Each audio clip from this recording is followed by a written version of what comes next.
in subtle variations of blue. Everywhere it's balanced there like a rainbow above you. Street lights glisten on the boulevard, and cold nights make staying alert so hard. For heaven's sake, keep me awake so I won't be caught off guard. Clearly I am a passerby, but I'll find a place to stay.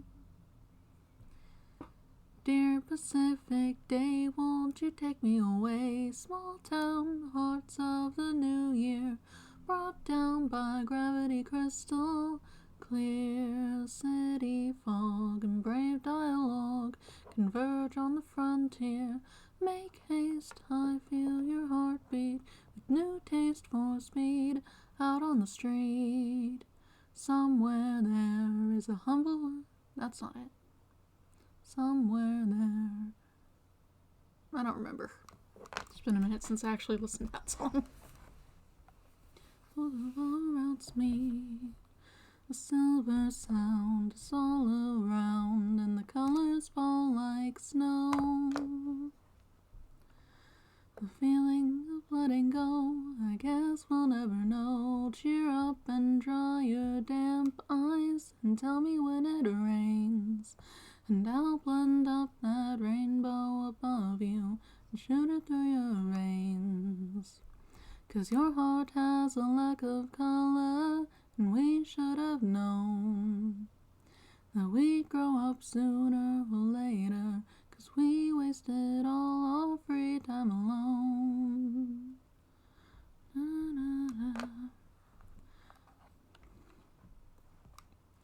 Anyway, welcome back to Ace Attorney Dual Destinies. Last we left off, I finished up episode 3, and today we'll be starting episode 4. Yes. Which seems a bit faster than normal. How many episodes are in this thing? I suppose we'll see.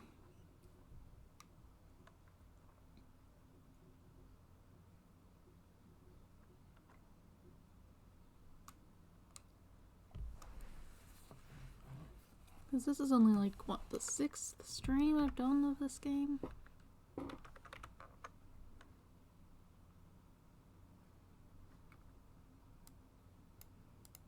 Who knows? It's kind of weird, yeah.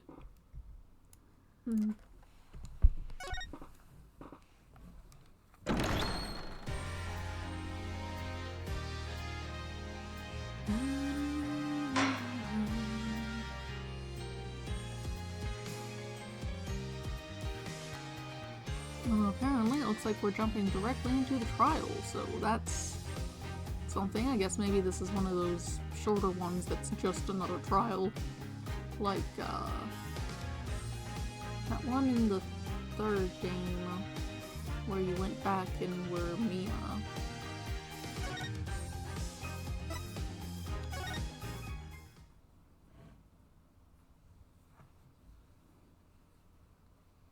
Well, here's this again. A courtroom bombing incident. A terrible attack launched by the will of a madman. That incident perfectly symbolized the state of the legal world in this dark age of the law. Mr. Wright brought it to a resolution of sorts.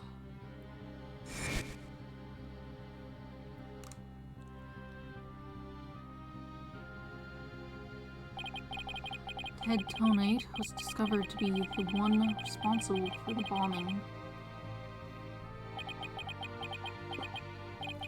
If only it were that simple. Somehow, I can't help but think.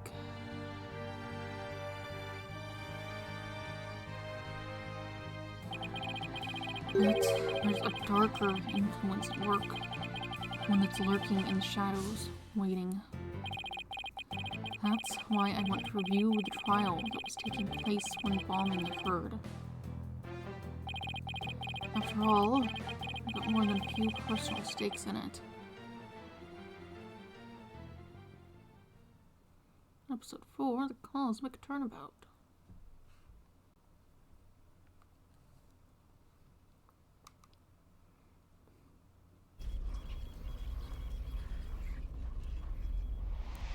Crispy-looking satellite.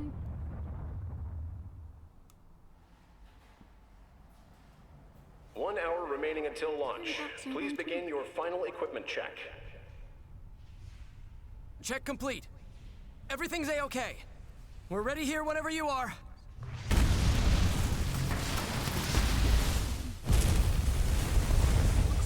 Come in at 2. Come in. Do you copy?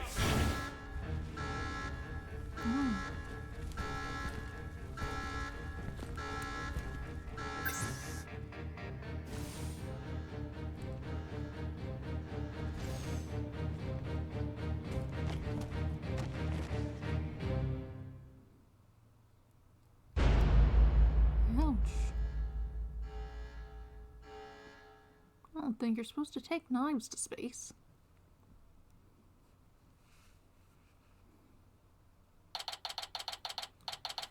December 16th, 9:12 a.m., District Court, Defendant Lobby, number 5. Time for another trial to begin. But this one's different.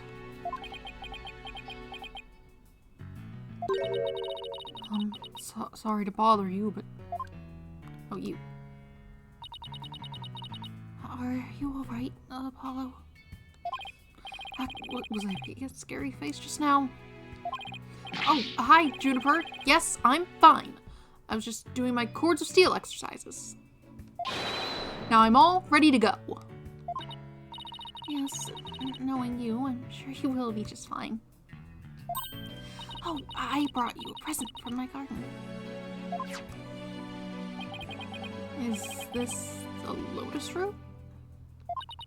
That's right. My grandma says lotus root is good for your eyes. She even says that if you look through the holes, it can help you see into the future. It's for good luck. Maybe later you can cook it in. Thanks for this. I'm gonna have some right now. Oh my.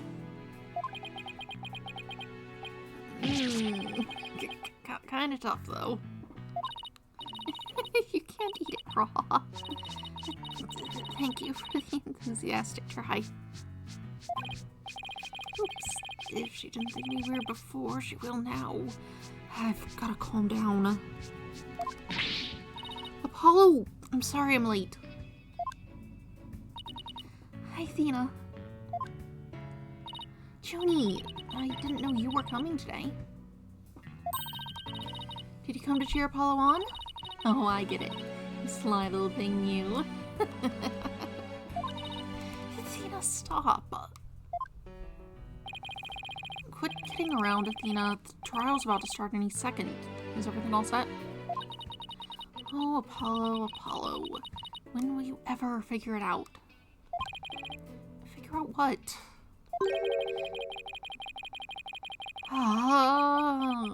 Someone's moaning in pain? What's going on? Wow, that was the longest sigh I've ever heard. Who's this? This is our defendant, I suppose. I don't think you should be wearing that.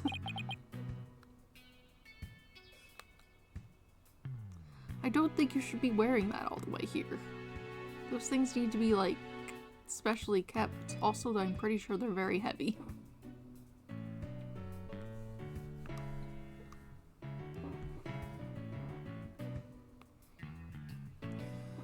Oh, it's all over for me.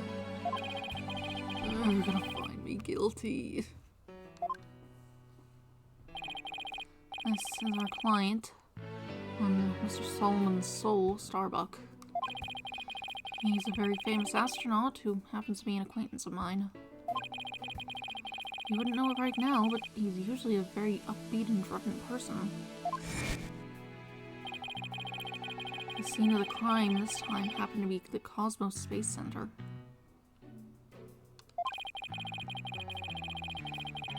Back in high school, my best friend and I went there almost a little too much.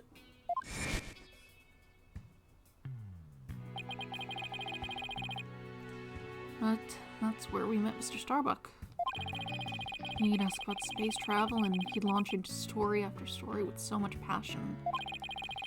Back in those days, the man was 100% my hero. Are you sure we're okay? Are you sure you're okay with being my lawyer, Apollo? Of course I'm sure. I know you, Mr. Starbuck. I know you're not the type to commit murder. Thanks, but... I'm supposed to be in space right about now.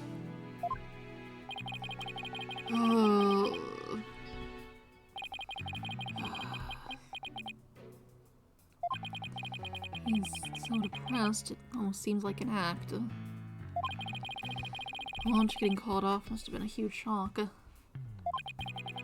I'll probably never get the chance to go into space again. Don't say that. Don't stop believing.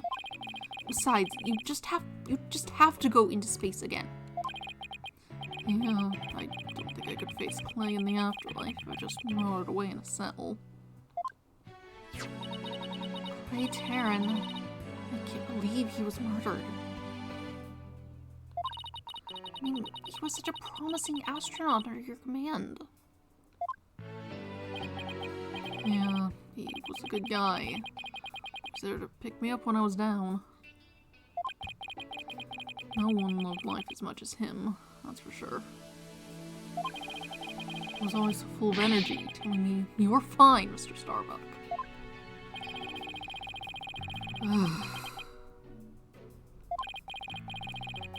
Could something like this happen to a guy like him, huh? I've never seen Mr. Starbuck so down.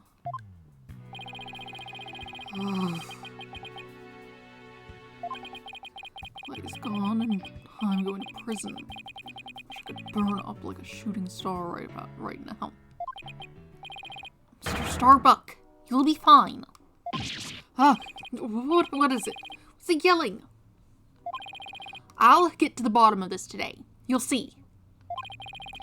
And, in exchange, I want you to go back to space for you and Clay. Promise?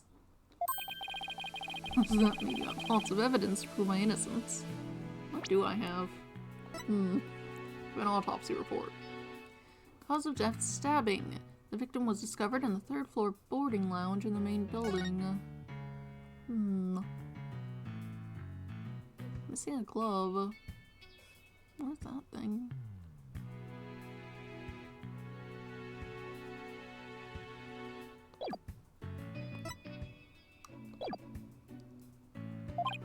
Oh, well, about that. We didn't get to investigate the area as much as I'd have liked, thanks to the police. I'm done for. I'm a goner. Everybody thinks I did it. Thought I was gonna soar like a comet, but I'm just gonna crash like a meteorite. No, don't say that, Mr. Starbuck. Don't count yourself out yet. I know it's hard to lose a teammate, but you've got to keep going.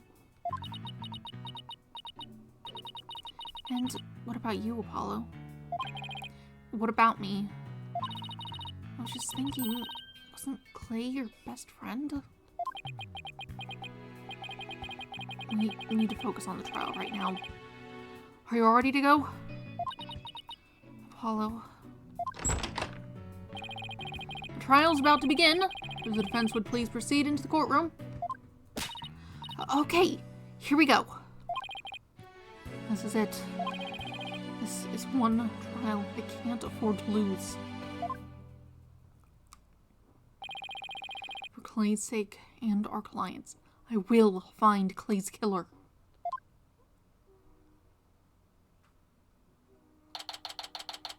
December 16th, 9:55 a.m., District Court, Courtroom number 4. Day 1, court is now in session. All rise. Oh, there's that box.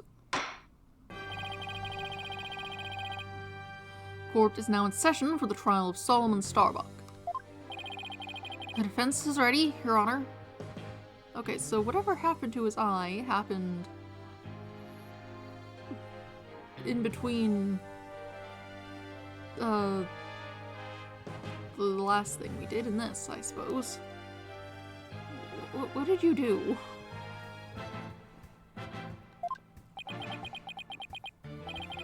Excuse me, Mr. Justice. Yes, Your Honor? What happened to your eye? I kind of figured it happened in the explosion, but I guess not.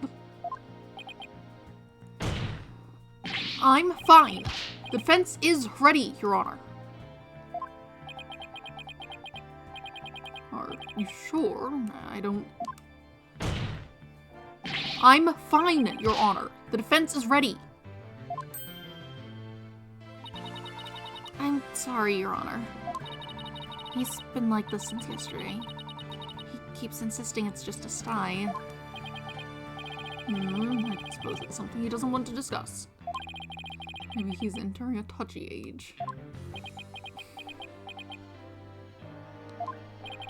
Very well, and the prosecution.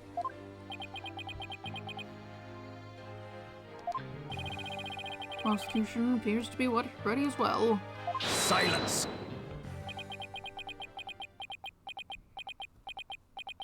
You can't just, like, fight against just the normal proceedings. You have to chill. Not yet. I'm not quite ready yet.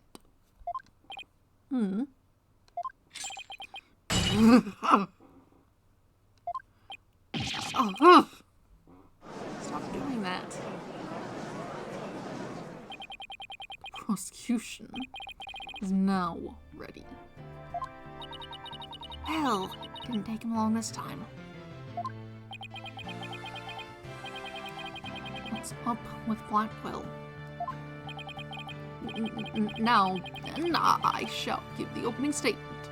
Silence!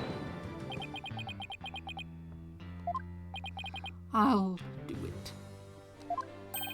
You will? What an unexpected surprise. This time, I can't leave it to anyone else. I see. Something is off with the two of you today.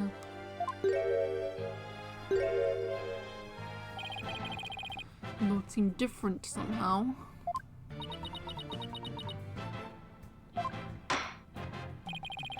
Very well, Prosecutor Blackwell, your opening statement, if you would. It was just yesterday. Crimes in question occurred at the Cosmos Space Center. That famous federal research facility of all things related to astrology, right? Astronomy. It's astronomy. Anyway, a rocket was set to launch from there. But at 9:28 a.m., before they could even move the rocket to its launch site.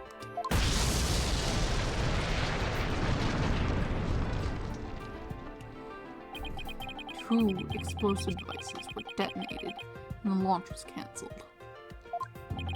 My word, 2 bombs? How dreadful. The defendant in today's trial is charged with both the bombing and murder. One Mr. Solomon Starbuck. For whatever inane reason, he detonated a bomb on the rocket he himself would be in. Solomon Starbuck? I recognize that name. Isn't he that famous astronaut? Correct your baldness. Mr. Starbuck was the pilot of the HAT-1 rocket several years ago. As you may recall, despite some interstellar trouble, his mission was a success. Some say it was a miracle he returned alive. Suppose you could say he's a living legend. Oh, I remember now. He's become something of an international celebrity, right? Times hope for the future. Bunch of redacted text over in the corner. I guess I just didn't want it very specific. Miracle, documentary. Ooh, that's some awkward overlay of the text on top of the other text. They even turned that incident into a movie and everything. We've got a real space pioneer in court today. Even heroes tumble from their lofty heights. Turning to the subject at hand. Oh, yes, the victim was one Mr. Clay Tarrant, a subordinate of the defendant. Indeed, the loyal disciple brutally stabbed to death by his mentor. Stabbed to death, you say? You mean his death wasn't a result of the bombing? Correct. Despite his lofty dreams, the victim was seen as an interloper by the defendant. And so he was sent not into space, but to the universe, which we mortals cannot see. Clay. I think I've heard enough. The case seems pretty clear-cut at this point. However, there is one thing I'm curious about. That middle box next to the witness stand. What purpose does it serve exactly? Since you asked so nicely, it's your coffin. Oh, have mercy on me.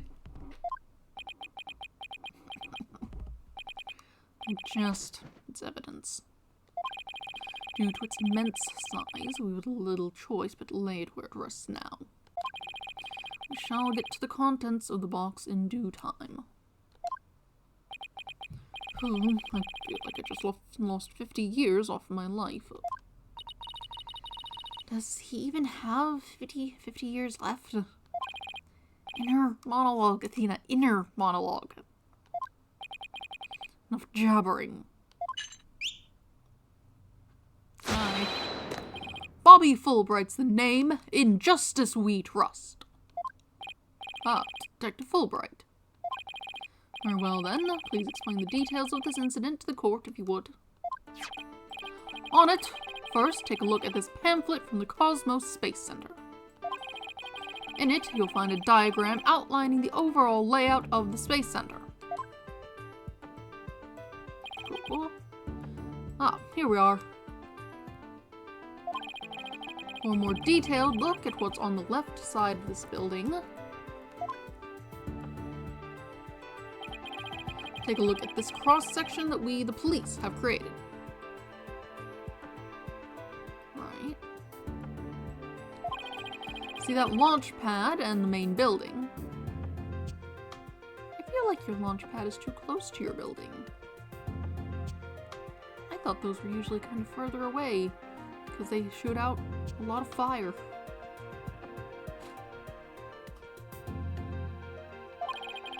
The launch pad is the square building, and the rounded structure is the main building, right? You got it. The incidents took place in Launch Pad 1 and in the main building's lounge. I'll be using this diagram during my testimony. It'll make it easier to understand. Sure.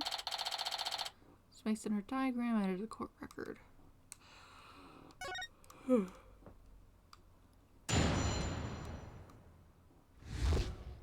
Details of the case. Just before the rocket was set to launch, 2 bombs went off. Boom, boom. One on the second floor of the Space Center's main building, and one in Launchpad 1. Thankfully, only the 2 astronauts were in Launchpad 1 at the time. The 2 of them managed to make it back as far as the boarding lounge. But after the escape, one of the 2 was found stabbed to death. Murder on top of a bombing. Detective, the victim was already dead by the time you arrived at the lounge, correct? Yep, thinking he'd sabotaged the bombing, the defendant killed him right there in the rocket. Just look at this tragic photo.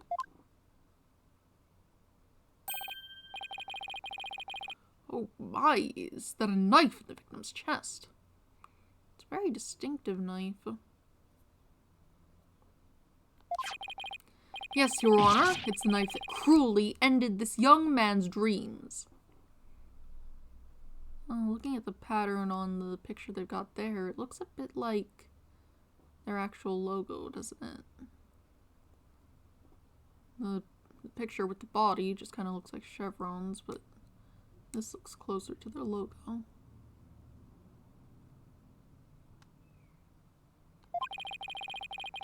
We couldn't get any prints off of it though, because the defendant was in his spacesuit. Really nice added to court record. Right. By the way, Detective Fulbright, why are the victim's helmet and right glove absent in this photograph? Where's that thing next to him? We had to remove them to identify him, Your Honor. I personally removed his glove during the investigation.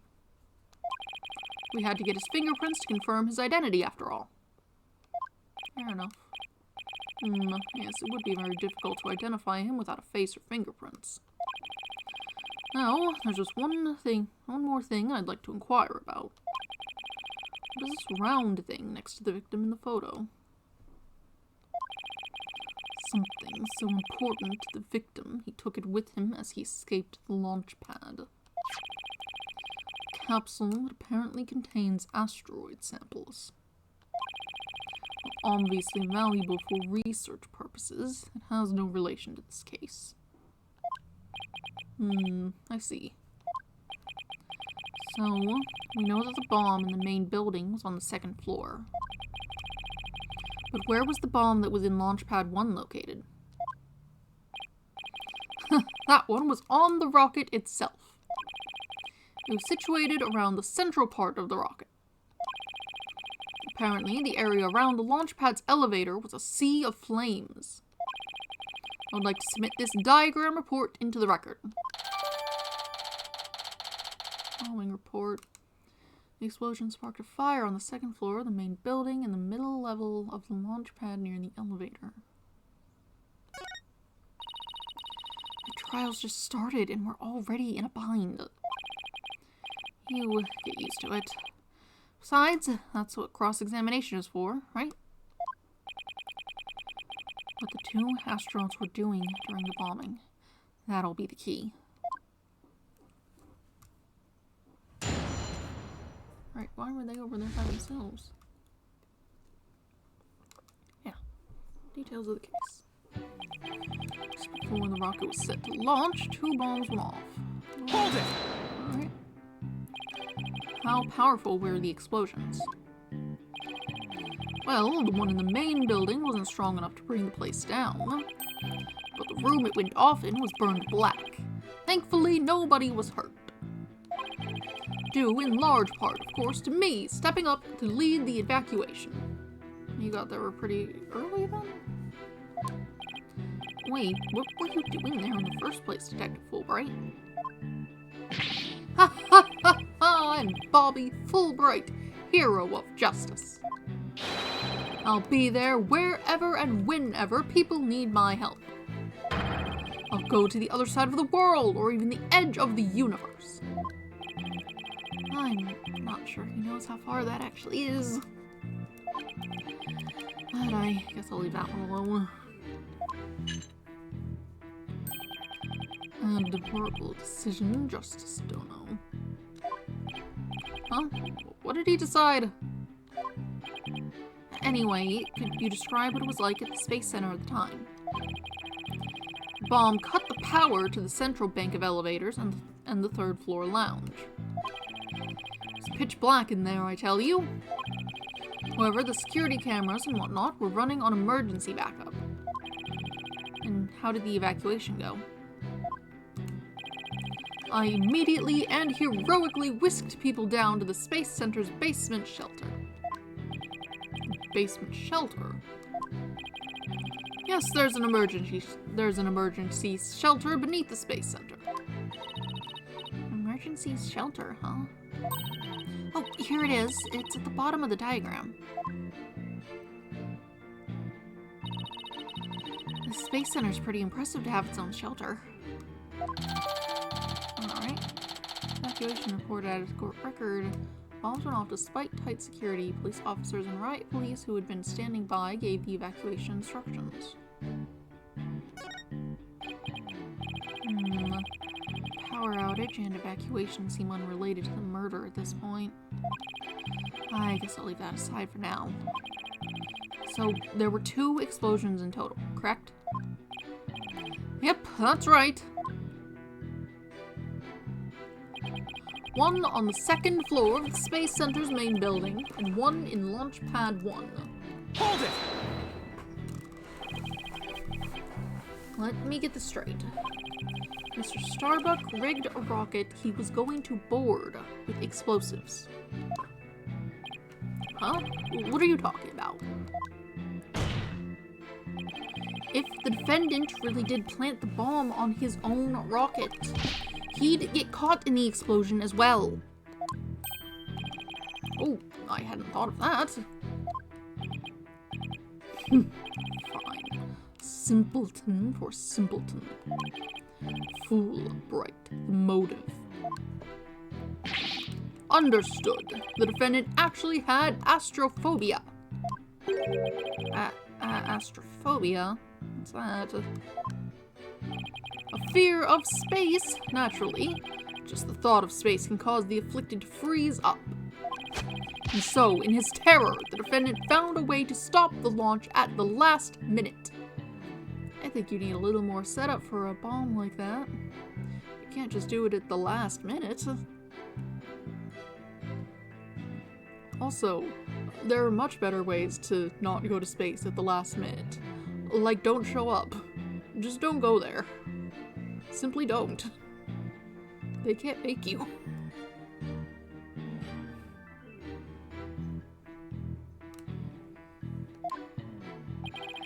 That's absurd. Unfortunately for you, we have evidence. Take a look at these. What are they? These are anti-anxiety tablets. These anti-anxiety tablets were found among the defendant's possessions. Apparently, he was taking them in secret to quell his fears. Okay. There were a multitude of problems with the rocket Mr. Starbuck rode 7 years ago.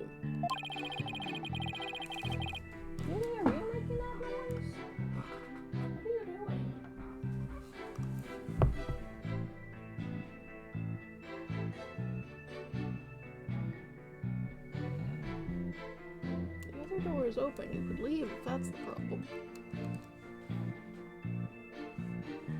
Rumor has it, it threatened to crash a number of times as well. It was, of course, very traumatic for Mr. Starbuck. Objection!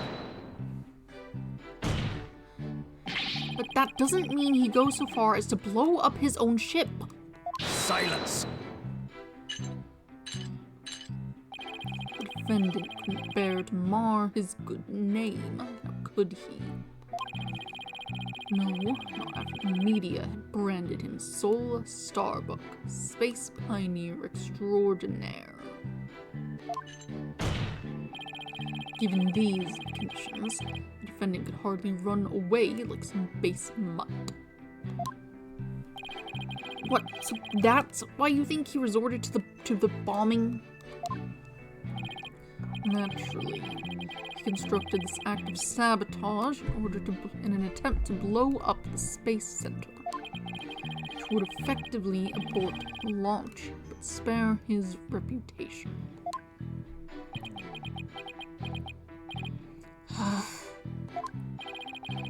Now, I'm sure you understand why we have to bring justice down on this atrocious criminal.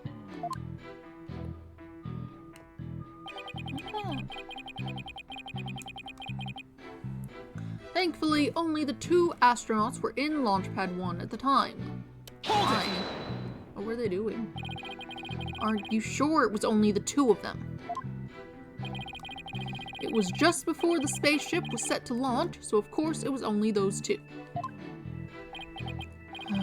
Well, there could have been somebody else inside that rocket. Silence! notion of a third party in Launchpad 1 is utterly absurd.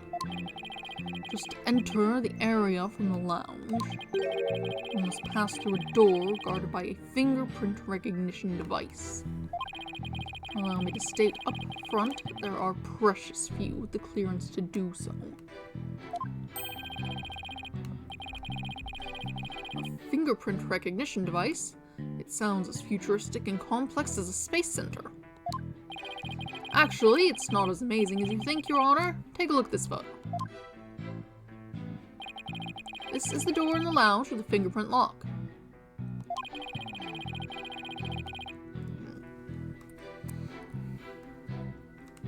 Only personnel whose fingerprints are registered can pass through. I see. It's very different from what I had in mind. And is there a record of the number of people that passed through that door yesterday? Yes, there were only 3. The defendant, the victim, and the director of the Space Center, Yuri Cosmos. And doesn't that mean it's possible that the director is the one who did it?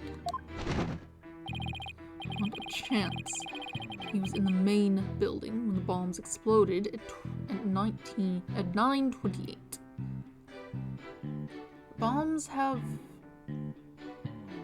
timers. Doing his job directing the launch.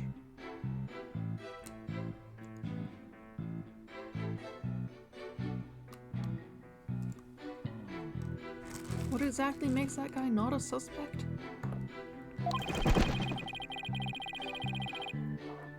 Besides having an alibi, he has no motive for committing these senseless acts.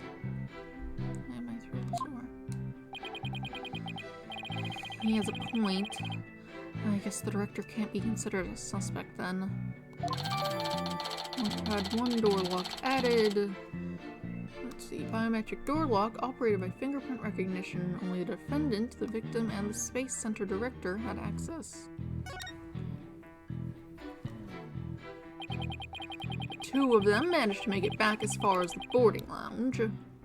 Hold it! So while it would appear that the pair barely escaped with their lives, in actuality, one of them had already been murdered inside the rocket. That's the angle the prosecution wants to push, correct? You got it! In fact, that's what I've been trying to say this whole time. If the victim had been alive, he would have for sure tried to stop the bombing.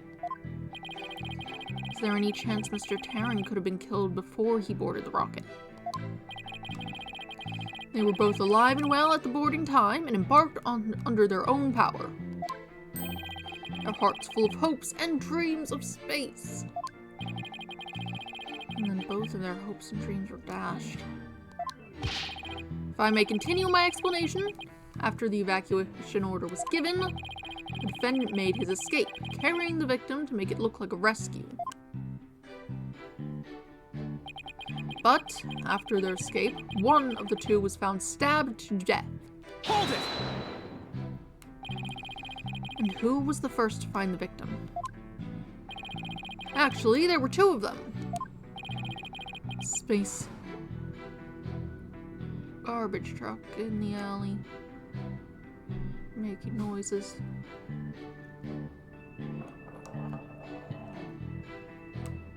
Space Center Director, Yuri Cosmos, and Detective Candace Arm. Alright, she's not here right now, she died. Well, I think she is here, she was in that box, isn't she? And one of them was a detective. Yep, Detective Arm specializes in bombings, you see. She and the director were ordering the evacuation following the explosions. They were also worried about the astronauts, so they hurried over to the boarding lounge. That's when they discovered the victim, along with the defendant. 2 witnesses, huh? And one of them's a detective. I doubt either one would have anything to say that would help me. Noisy. could you be so loud?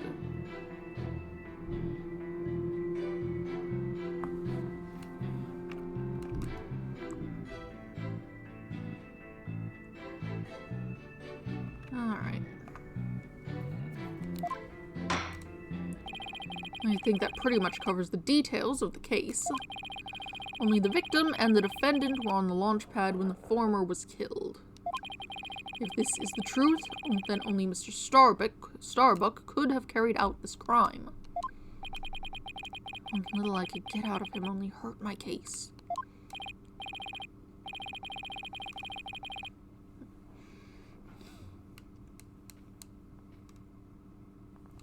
No, let me make that gross.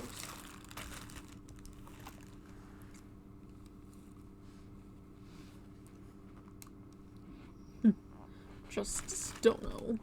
Foolish is the warrior who rushes headlong into battle. Preparation is an essential element of battle, so I advise you take a gander at this. We got a disc. What is it? Footage from a security camera. As the two astronauts emerged from the bowels of the Launch Pad 1 corridor.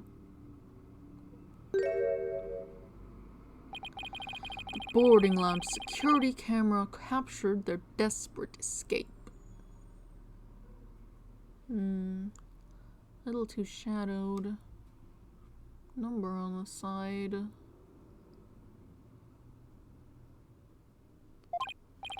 Now, I would direct your attention to what the defendant is shouldering.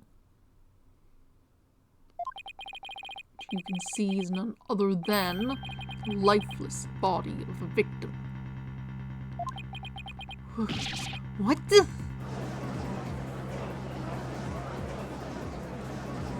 If you killed him, wouldn't it be better to leave him in the fire? Order, I say. Destroy the evidence. This lines up exactly with what the prosecution has been asserting. I should have known Blackwell would have something like this ready. Security camera video added to court record. Video showing the defendant and victims escape from the corridor to the boarding lounge.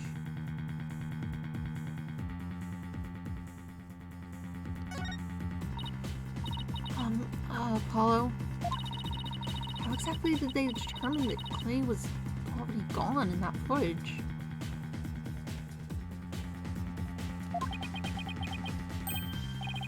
I see what you mean. Whether Clay was still alive at this point is pretty crucial. I don't see a knife.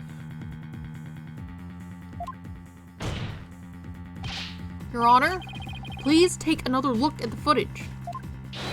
Isn't it possible that Mr. Terran was still alive here and that Mr. Starbuck was helping him? Well, I believe you're right. One man carrying the other to safety. A beautiful expression of friendship. Silence! Perhaps that's what it looks like to a one-eyed hothead and a daughter. But it only makes sense but it only makes sense if it's the victim's dead body. What do you mean? Fool, Wright. Explain it to Justice Dono. You got it? Ready, kid? If the murder had occurred in the lounge, someone could have spotted it. Anyone can enter the lounge, after all. But doing it while they were alone in the spaceship, that's a horse of a different color. Objection! But you can't deny that there's a possibility the murder could have happened in the lounge. All that video shows is a man helping his fellow astronaut out. Silence! Your assertion is based on emotion. It's based in your belief that Mr. Starbuck would surely help his own disciple. But you have no logical explanation as to why the victim could still be alive.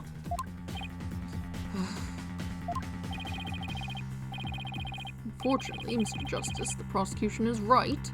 Your argument is lacking in sound logic. It sounded perfectly logical to me. Well, Mr. Justice, if you have no further objections, I believe it's time to bring this cross-examination to a close. Objections? Well,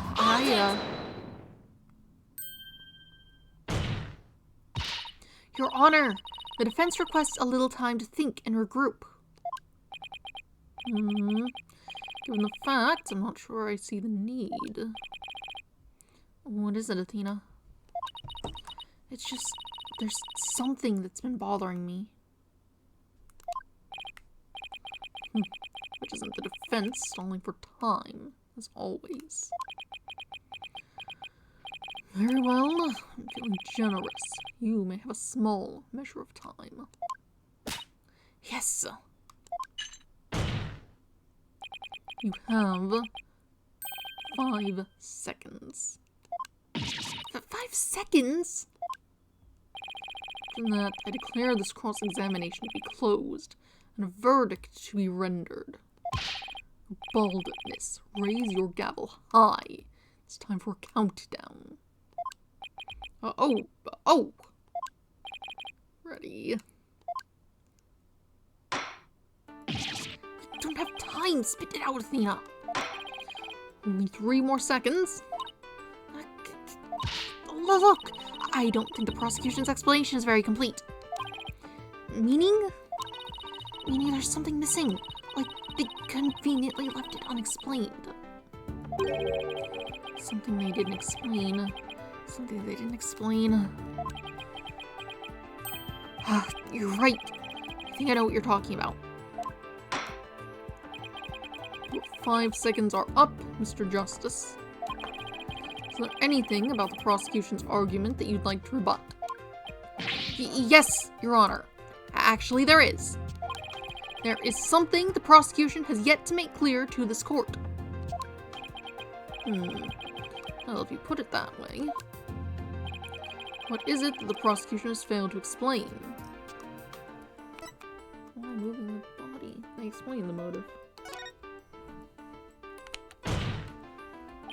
They have failed to explain why Mr. Starbuck would bother bringing the body back at all. If the defendant wanted to kill the victim, why didn't he just leave his body in the rocket?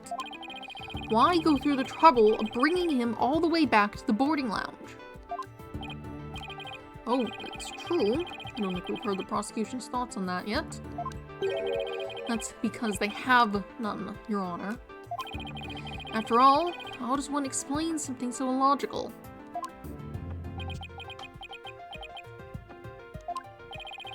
Prosecution is claiming that the defendant moved the victim's dead body. But what if the entire premise of that argument is wrong? Let's hear your theory, Mr. Justice. The defense proposes that the defendant didn't kill the victim. He was helping him. Ah! Fool, Wright. Explain it for our sad friend here before I nod off to his monotone monologue. Inform him exactly why Space Boy moved the victim. They've got to be joking. It's simple. Mr. Starbuck did what he did to direct suspicion away from himself. He wanted to create the impression he heroically sacrificed his life to save his partner. Risked his life. That's why he made sure to make it to the security camera so there'd be a record. I don't think you want to be on the bridge across the sky when explosions are happening. That seems bad. At the very least, he appears to have achieved success with you and the old man. They didn't have, like, cameras in the launch area? That seems like a place you definitely want to have them.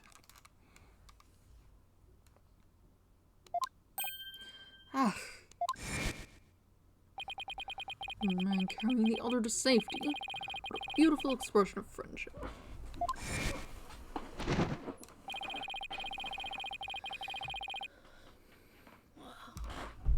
The average person wearing a spacesuit weighs easily over 200 pounds, saving the life of a partner who weighs as much while trying to escape deadly flames. A dramatic sob story fit for the silver screen. Indeed, I was completely taken in by the humanity of the story. See that the true ending is that all traces of his hammy act were meant to be blown up. Yes, and now we arrive at the thrilling conclusion. Third explosion. Objection! What are you talking about? There was no third explosion. Silence! Indeed, you are correct. That is thanks to Detective Arm. It was she who identified and secured the bomb. However, it doesn't change the fact that the third bomb was discovered in the lounge. A steel coffin beside the witness stand. That would be a bomb transport case. We used that to transport the deactivated bomb here. It was found in the lounge, a bomb in the form of a most distasteful toy. What? One on the second floor of the main building, one on the launch pad, and one in the lounge. The defendant planned to set off 3 firework displays. Fortunately, the third was discovered before it could be detonated. For, had it not, the victim's body and other vital evidence would surely have been immolated. Objection! God! Before you utter a word, know that the evidence supports me. It's like he's reading my mind. As it is still undergoing forensic investigation, I do not have the evidence on hand. However, know that a peculiar item was found in one of Mr. Starbuck's pockets. Specifically, bomb detonation switch. Found what?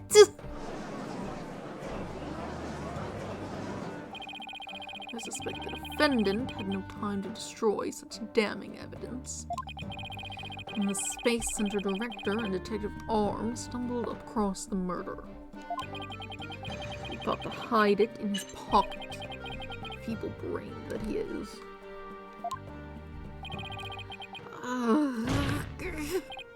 No! Mr. Starbuck would never do anything like that!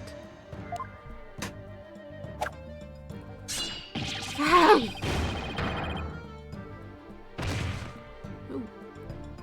Okay, bye. Justice Dono. Open your eyes and see the truth. This appears to be irrefutable evidence that the accused set off the explosions. Oh, there has to be some kind of mistake. This can't be the truth. Still can't accept it. You'll believe in your client, come what may. And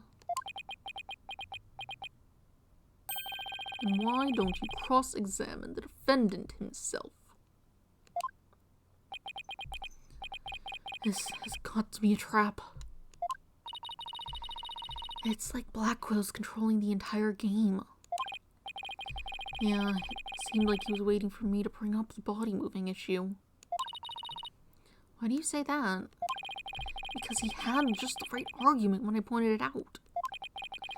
And to really rub it in, he had a decisive piece of evidence up his sleeve, too. He was trying to shake my faith in Mr. Starbuck and break me down. Then making you cross-examine Mr. Starbuck at this point was part of his plan, too. Totally underhanded, but I wouldn't expect anything less from him. Let us hear from the arch-villain, the fiendish murderer himself. Famed astronaut Solomon Starbuck.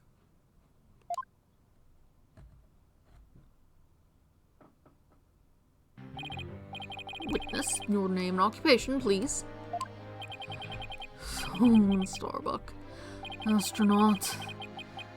How did this happen? Mr. Starbuck, you aren't looking very well. Will you be able to give testimony?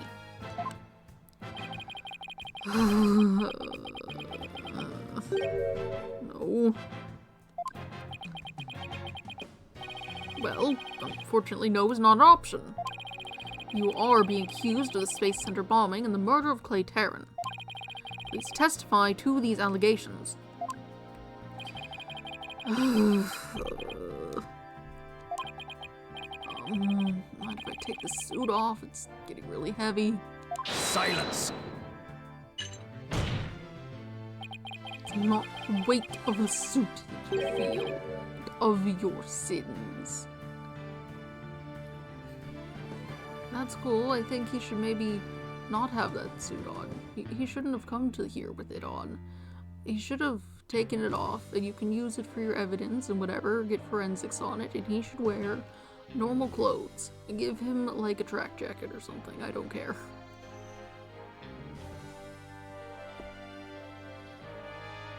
Just like a sweatsuit. Who cares? Can't carry that weight the rest of your life.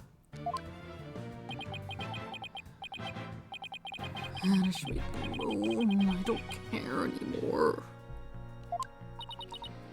Wow, that was super negative. Is he going to be alright up there? He'll be fine, I think. As long as he doesn't totally give up and say he did it, that is.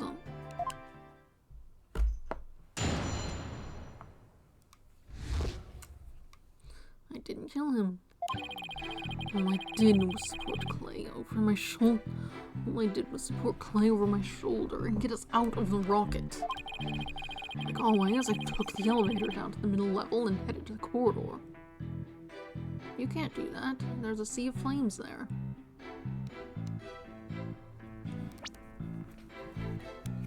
That was said somewhere. Where was that said?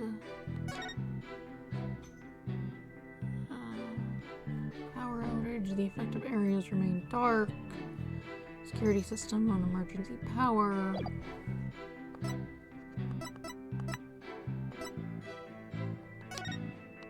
Where was that said? Sparked a fire on the second floor of the main building. In the level of the launch pad near the elevator. That one. Anyway, we have more words that this guy's saying. Clay had passed out by the time we got the order to evacuate. I didn't kill Clay. I was trying to save him. So assert you didn't set off the bombs or murder the victim. But I bet you think I'm lying, right? Reserve all judgment until after I've heard your full testimony. I'm sure you don't believe me. I bet you don't even believe I'm an astronaut. I don't think the judge doubts that. Who'd wear a suit like that except an astronaut? I will say that when I saw you in that movie, you appeared quite courageous, though I suppose reality never quite lives up to fantasy. That looks like just a different guy, I'll be honest. It probably is. Why would they have the guy act in the movie? Just get an actor. I guess I'm just a big disappointment. I really don't care what happens anymore. Oh no, he's completely given up. Who's this? What a depressing fellow.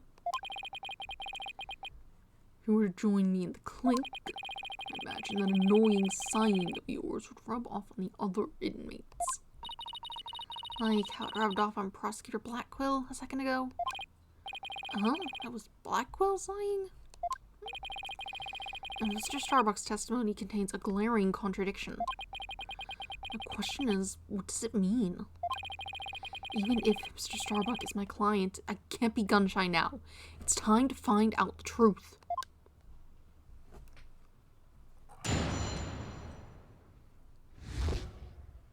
Press everything, then we'll get that contradiction. Table support Clay over my shoulder. Get us out of the rocket. Hold it! So what you're saying is that the victim was still alive at that time. Of course, he was alive and well. Silence! So, you admit you took a man who was alive and well, silenced him permanently with this. What? No. Buckle confirmed at head. Get this snow good, Captain. I'm getting sucked in. Okay. Objection! What are you doing? Mr. Starbuck, you are not in space. Please give your testimony seriously. It was just nerves, but maybe I shouldn't have said he was alive and well. It was more like he was slumped over. Those are completely opposite ends of the spectrum. Like always, I took the elevator down to the middle level and head for the corridor. Hold it! Is that the elevator inside the launch pad area? That's right, we always use it to get to and from the cockpit. That makes sense, so he was just using the route he always used. In spite of the fact that there had just been an explosion. Huh? I think Mr. Starbuck is hiding something. Something pretty big. Clay had passed out by the time we got to the order to evacuate. Hold it!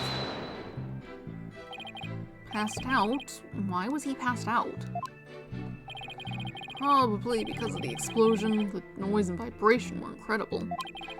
It's little wonder a person would pass out, right? I feel like you're trained to deal with that, seeing as the noise of the rocket and such is probably certainly more prolonged. I guess, not that I'd know. Oh, I've been hit by space debris. The main engine's on fire, it's gonna blow. Die.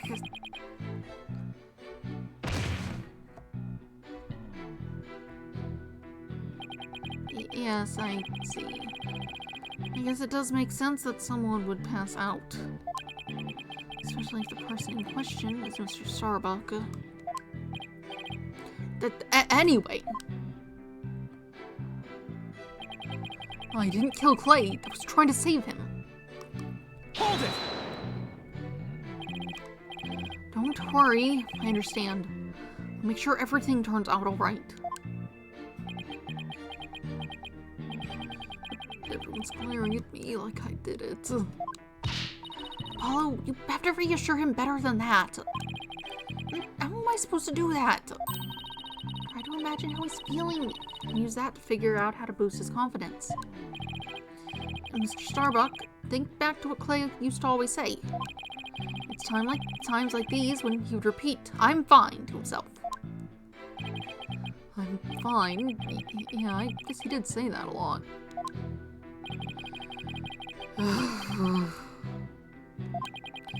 Even if I shouted, Clay will still be dead. What's the use?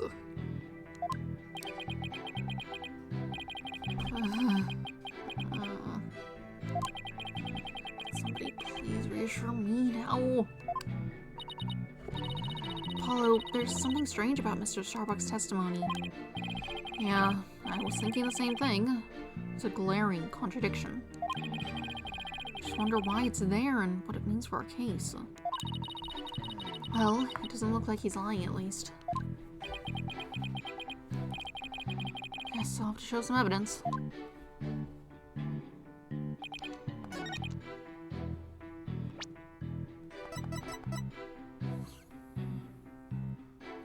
Fire. Objection!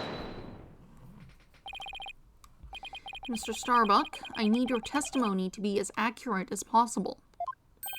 Was I not being accurate? No, because it's impossible for you to have taken the elevator down to the middle level.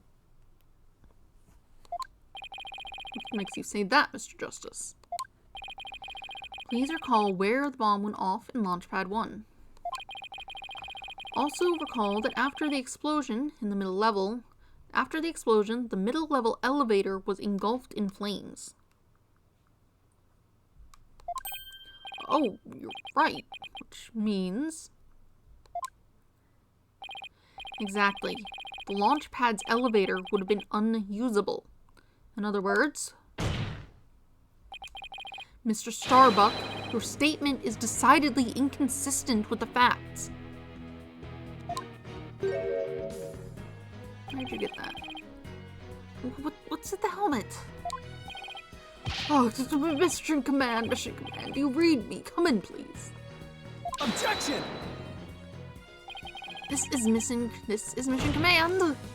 I order you to pay attention. Stop this nonsense and answer my questions, Mr. Starbuck. Ah, my helmet. Yeah. My oxygen tank. Oxygen concentration and body temperature declining, requesting medical assistance. You're so annoying.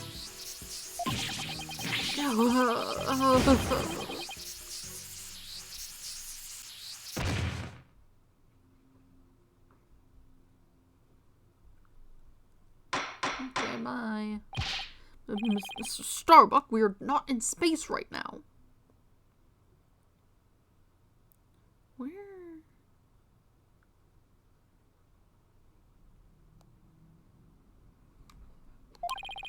Please stop pretending you have lost consciousness and stand back up. I apologize, Your Honor. I forgot I was still on Earth. Whoops, that's not the button. I feel like we all got a glimpse of Solomon Starbuck the astronaut. I feel like we all just got a real glimpse of Solomon Starbuck the astronaut. Yeah, he seemed more like an astronaut now than when he was doing all that sighing. Mr. Starbuck, could you please explain the inconsistency in your statement?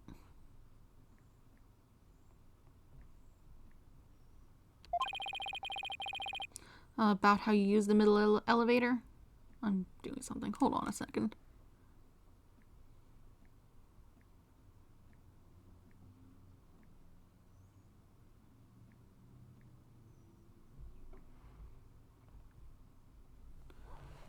I should cover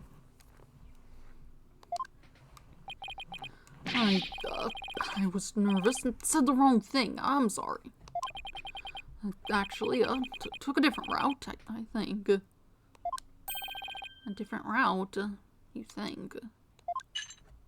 Were you the one unconscious? It would make sense if you were to pass out in that situation. I hope you were able to deliver a straight story this time. I'll get it right this time. Maybe. No, I mean probably. Probably. It's understandable to be nervous, but let me remind you, accuracy is paramount in court.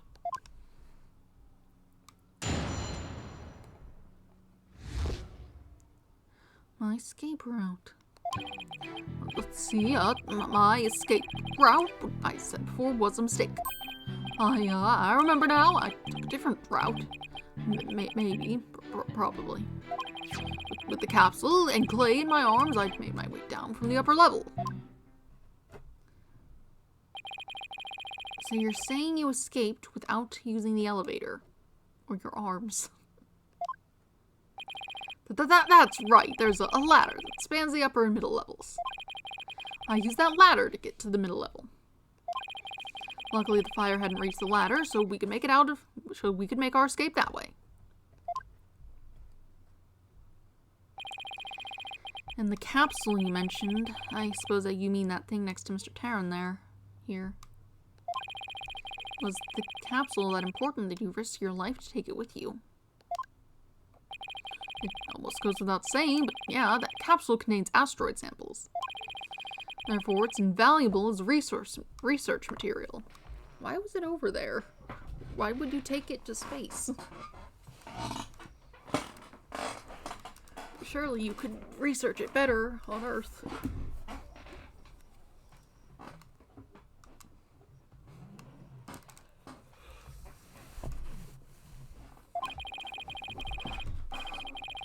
With his spacesuit on, Clay weighed a ton, but securing the capsule was also important. I need you to answer to the best of your ability. Mr. Starbuck, please remember that your verdict is riding on your testimony.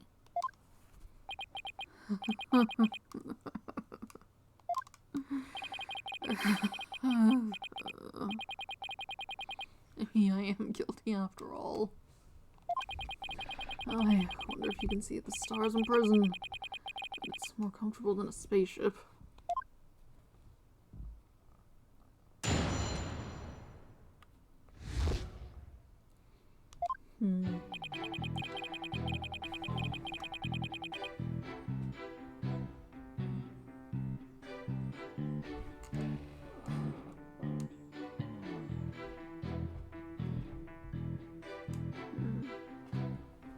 See, my escape route. What I said before was a mistake. Hold on. Seems something needs to be done, actually. This will take, like 1 minute. At most. Not gonna bother hopping up the weight thing.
More objects that need to be removed from the room and give it to someone else.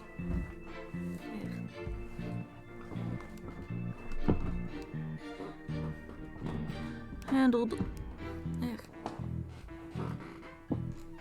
All is well.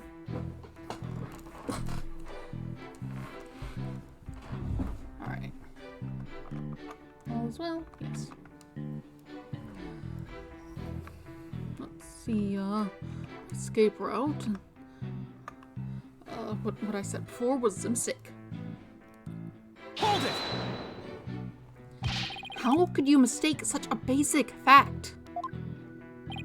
Hey, everybody makes mistakes, but try to think about the vastness of space instead. On Earth, it takes 4 light years to travel to our nearest neighboring star. That's not a time measurement. It's 4 light years away. It takes light 4 years to get here, perhaps you could say.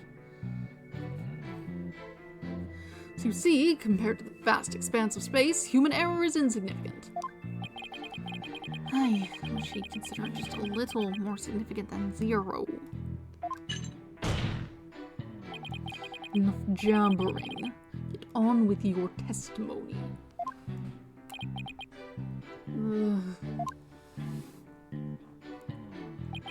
I remember now. I took a different route. Maybe. Probably. Hold it! Maybe. Probably. Did I hear you right, Mr. Starbuck? I didn't say either of those things. Mission control, come in, please. An error has occurred in the sound system. Activate the emergency tin can telephone. Oh, no. Tin can telephones are ineffective in the vacuum of space. Ugh. Silence. Stop this nonsense, or I will sever you and your tin can telephone. Alright, I'm begging you. I'll tell the truth. Just don't sever anything. Apollo, is he going to be alright? I'm starting to think he's not. Let's see. So when we were running away with the capsule and Clay in my arms, I made my way down from the upper level. Hold it! The upper level of the launch pad area. The upper level of the launch pad area. Then that's right. That's what I said, isn't it? Granted, that route does exist. So, to recap, you had Clay over your right shoulder and the capsule in your left hand. Yeah, it's really important, so I could let it get burned up. So, even though Clay was really heavy, I couldn't afford to carry him with both hands. I did the best I could with him over one shoulder and the capsule in my other hand. I don't think the meaning of what he just said has hit him yet. You know what you have to do with that statement. Justice, don't you? Yes, I know. Well, I've come this far. No turning back now. It's time to present some evidence. So Mr. Starbuck escaped with Clay and the capsule, which means it's just like in the footage. I can see why he couldn't run, though. He must have weighed over 200 pounds just by himself. Yeah, and he had to support Clay, who was another 200 pounds. Plus, he had to ensure the safety of that capsule. I don't think I could have even walked under those circumstances. Walking straight forward is probably about all I would have managed. Would have been able to manage. Let's see. I suppose we need something to show the elevator's existence. That should do nicely. Objection! Not the elevator, the ladder is what I mean. Mr. Starbuck, why don't you just tell the truth? The truth? Let's see, the Earth is blue. No, that's not right. I guess the Earth isn't blue. Yeah, that's it. The truth, Mr. Starbuck. Oh, the oxygen concentration super low in this area. Prepare the emergency oxygen tanks. I kind of hate this guy. He's annoying. Mr. Justice, the witness appears confused. Please help draw out the truth from him. Mr. Starbuck, under the circumstances at the time, you couldn't possibly have reached the boarding lounge via the upper level route. Not as long as this was along the escape route. Look at this ladder. To get down from the upper to the middle level where the Launchpad 1 corridor is, you would have to go down the ladder. Isn't that right, Mr. Starbuck? Of course, that was the only way we could escape. Objection! But how would that work? At the time, you were supporting Mr. Tarrant over your shoulder, were you not?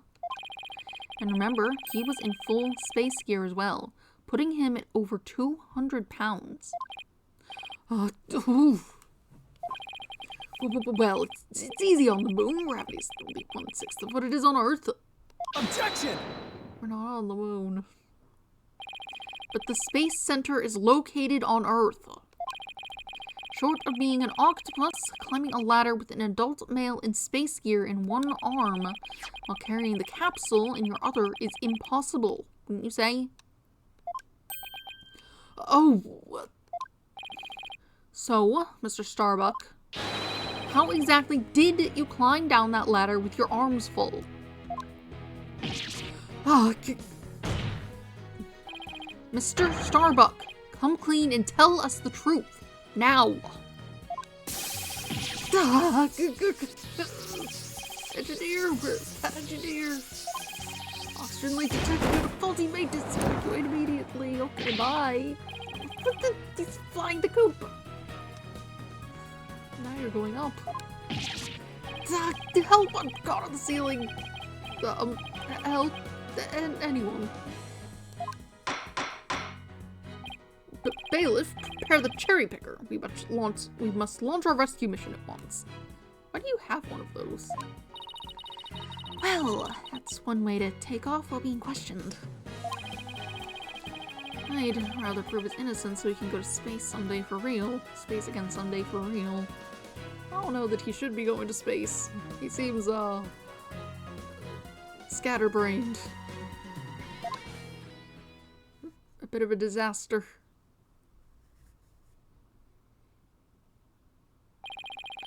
Now then, Mr. Starbuck, do you think you could keep your feet planted on the ground? Yes, I apologize for losing control. Are you ready to tell us the truth? Not that. Anything but that. What is going on? This isn't the Mr. Starbuck I know. It appears space boys prone to deception. Witness. Yikes! Yes! I thought your story odd. Perhaps the inconsistencies can be explained as the result of a medical side effect. Prosecutor Blackwell, please! Please don't talk about that! What are you talking about, Prosecutor Blackwell? I already state that Space Boy is, ironically, terrified of going into space. That's why he took some precautions just before the launch. You see, traces of this anti-anxiety drug were found in his system. Uh-oh? I sense things are about to nosedive. You got it all wrong. I told him during the investigation, too. I don't know anything about any drugs. I never took any medication, I swear. It was found in his system, but he doesn't remember taking it. How could that be? Somebody must have slipped them to me. But I guess maybe that's why I don't remember, because of the side effects. Yeah, that's why I don't remember much about what really happened. What?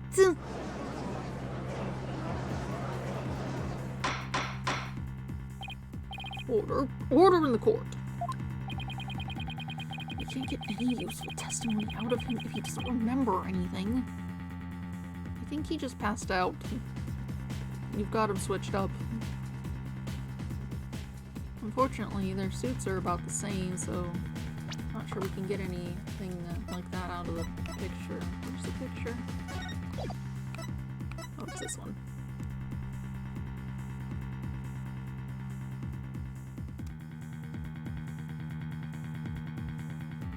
Yeah, they look the same.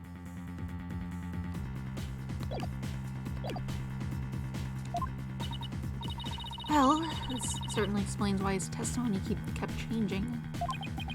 Why didn't he just tell me he couldn't remember? I guess he didn't want anyone to find out he was terrified of going into space. I really didn't do it. Brings us to the answer of our original question. How the witness climbed down the ladder with a dead body. It does? So, what is it? Dead man feels no pain and makes no complaints, Justice Dono. So the body was simply dropped down from the top of the ladder. Wouldn't that leave a mark that you could see? Oh my, I see. And then the defendant could climb down with his free hand. Objection! Drop the body down? Who would do such a disrespectable thing? Besides, dropping the body down would leave marks on the body itself. You are capable of quick thinking. Yes, you are correct. Really? Oh, thanks. Yeah. Huh? What's this?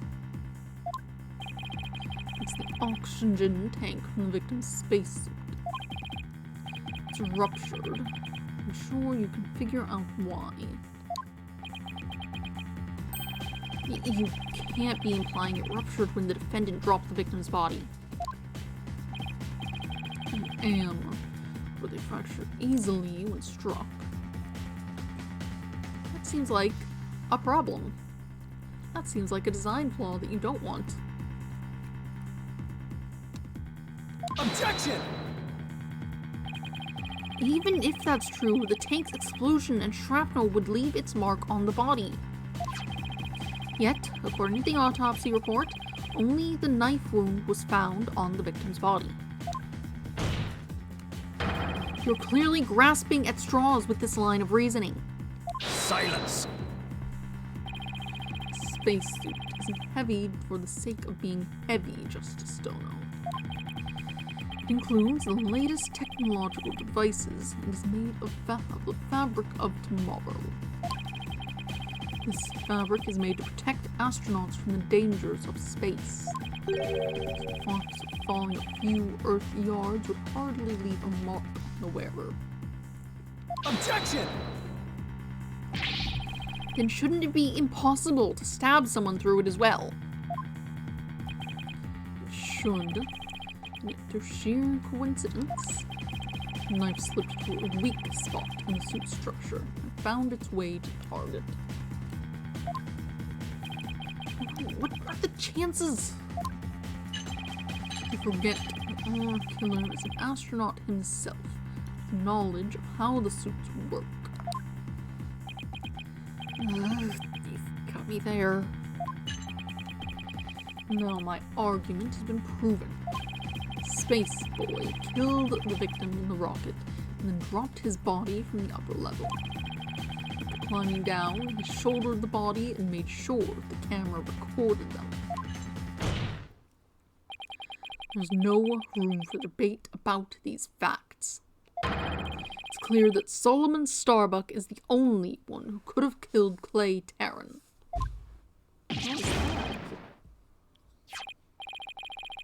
Oh no, I missed Apollo's thing because there was a noise. Oh, he was just screaming. That's fine. Sounded like something fell, though. It's probably fine. Here, the report regarding the astronauts' oxygen tanks. Consider it my send-off gift. Feel free to use it as payment to cross the river Styx.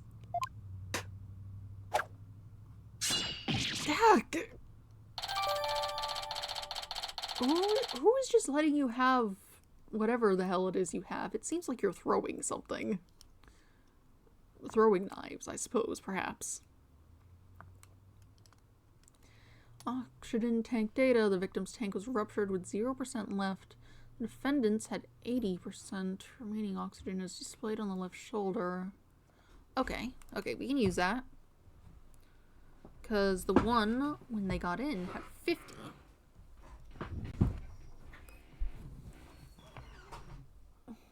And the defendant couldn't have refilled his thing.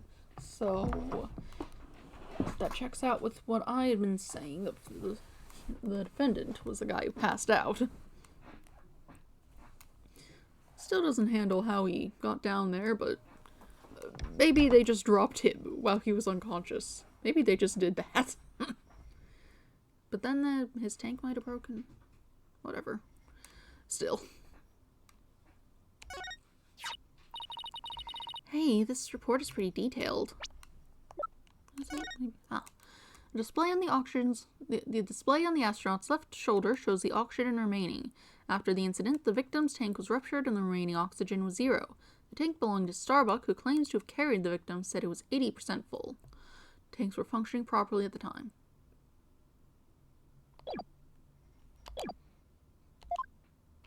I just read that, thanks. Let's see. The display on the astronaut's left shoulder shows the oxygen remaining. That means these glowing cyan digits represent the amount of oxygen in the tank. It's a very small tank.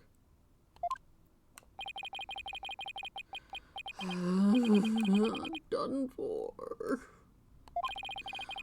Prison instead of space. Space boy.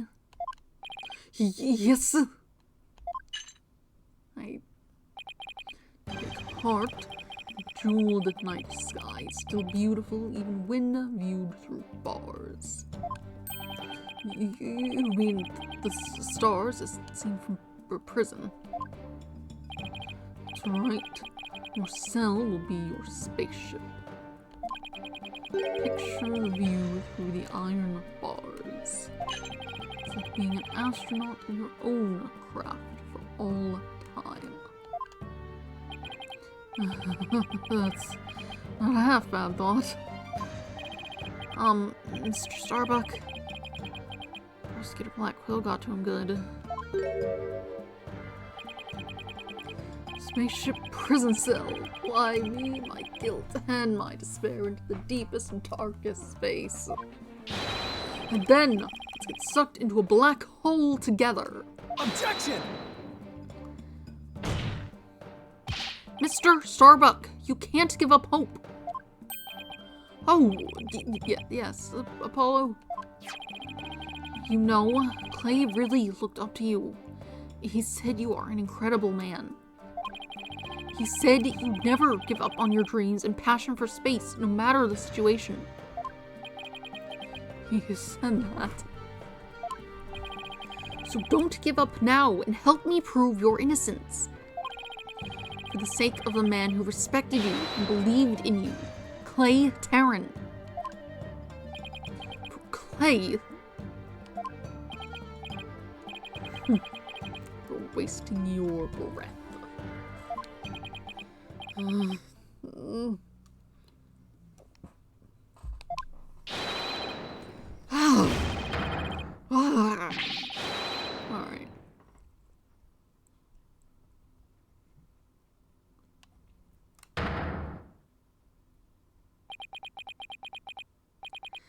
Apollo, thank you. I can see things clearly now. Mr. Starbuck. I'm fine now. Thanks for reminding me of my life's mission. Hi, Phoenix. What do you want? Why are you in here?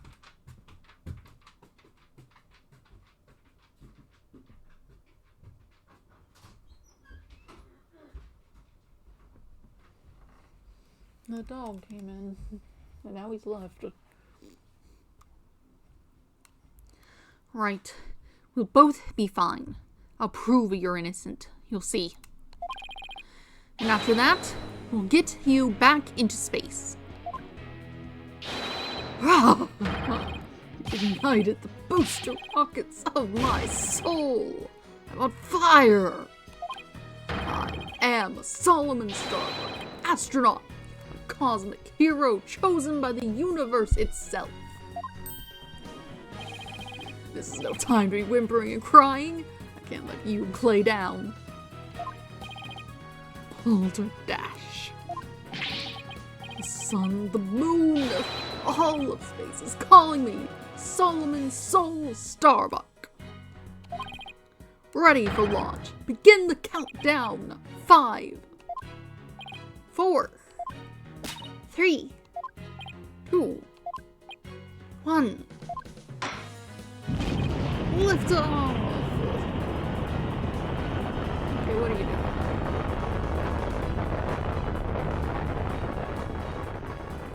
That's cool. Well, we've witnessed an actual rocket launch. Apollo, you did it! We haven't managed anything. We just got him, like, a bit cheerier, so now he'll make more sense, maybe? Broke Prosecutor's Blackwell's grip over Mr. Starbuck. I can't take the credit. It was all Mr. Starbuck. He pulled himself through. Simpletons are done massaging one another's egos. No matter how positive you move, my advantage remains unshakable. I have but to wait for the final guilty verdict. Isn't that a right to your baldness? God, I can't let up now. I have to stop Blackwell. I have to see this through. Mr. Starbuck just has to make it back into space. Mr. Starbuck just has to make it back into space. No. I won't allow Clay's dream to remain unfulfilled. I've got to destroy Blackwell's argument somehow. Think, Justice, think. If the only people at the launch pad 1 were Clay and Mr. Starbuck. If Clay was already dead by the time this footage was taken, and the only person who could have killed him is Mr. Starbuck.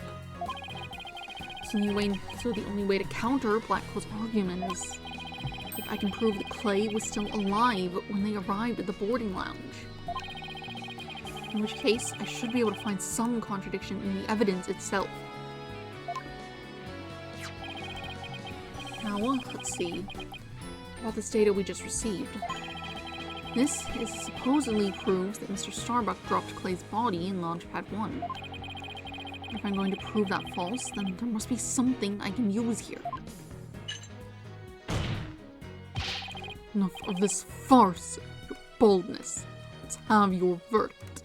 Objection! Prosecutor Blackwell, you seem to be in quite a hurry to rush the verdict. But about this auction intake data you submitted just now. It says that Mr. Starbuck's tank had 80% remaining, while Mr. Terran's had 0. Do you stand by the accuracy of this report? Of course. Then, I guess it simply means that it's faulty, as evidence goes. We'll explain what you mean, Justice Dono. It's simple. This evidence contradicts the facts of this case. Take a look here at the detailed description, and you'll see what I mean. I hope you have some evidence, Mr. Justice, because I don't see what's so contradictory. Yes, Your Honor. Right away. This is the evidence the oxygen tank's report stands in contradiction to. Take that! How does this evidence present a contradiction? The problem is this part here. Take that! Note the remaining oxygen in Mr. Starbuck's tank as he carries Mr. Terran. It appears to say 50. Yes, but according to the data, our client's tank had 80% remaining. The oxygen in the tank increased. Oh. Horns outside. Not my problem. I see Your Honor finds it as strange as I do. It's bad enough that there is a contradiction, but the increase in oxygen is beyond illogical. Oh, you're absolutely right. What's going on here? Silence! I too find it odd that the oxygen remaining has increased. It'd be as odd as if my rations were to increase. What does that prove? It doesn't change the fact that it is the defendant carrying the victim's corpse. Objection! I'm going to bet you don't get more rations because you don't abide by the rules. Either way, the oxygen remaining shouldn't increase, just as your rations don't increase. Therefore, this new information is critical. We can't overlook it. Silence! In that case, you have answered this riddle of the mysteriously increasing oxygen. You better not disappoint, or I'll declare this inconsistency as mere equipment malfunction.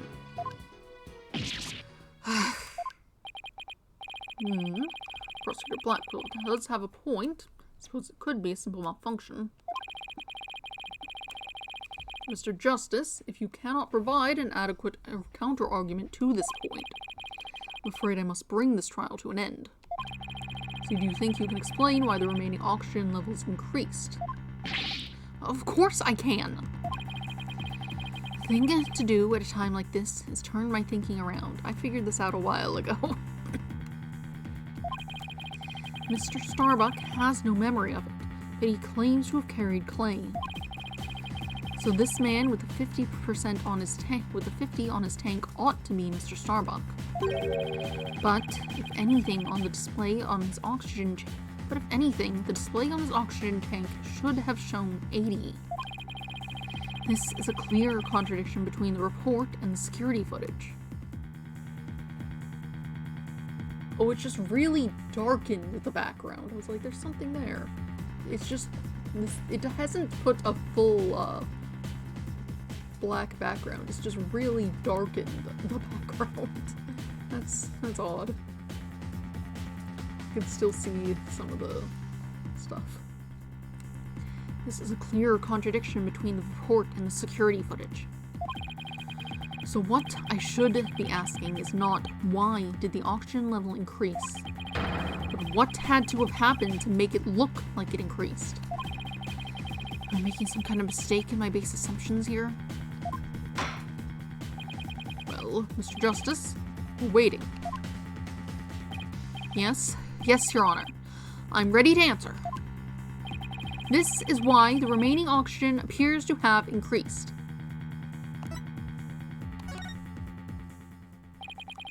What if it was the other way around? The other way around? Would you care to explain, Mr. Justice? As you can see, Your Honor, both men had their helmets on in this footage.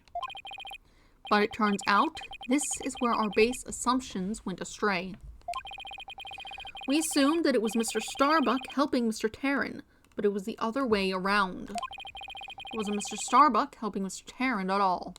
It was Mr. Tarrant who was helping Mr. Starbuck to the boarding lounge. It was what?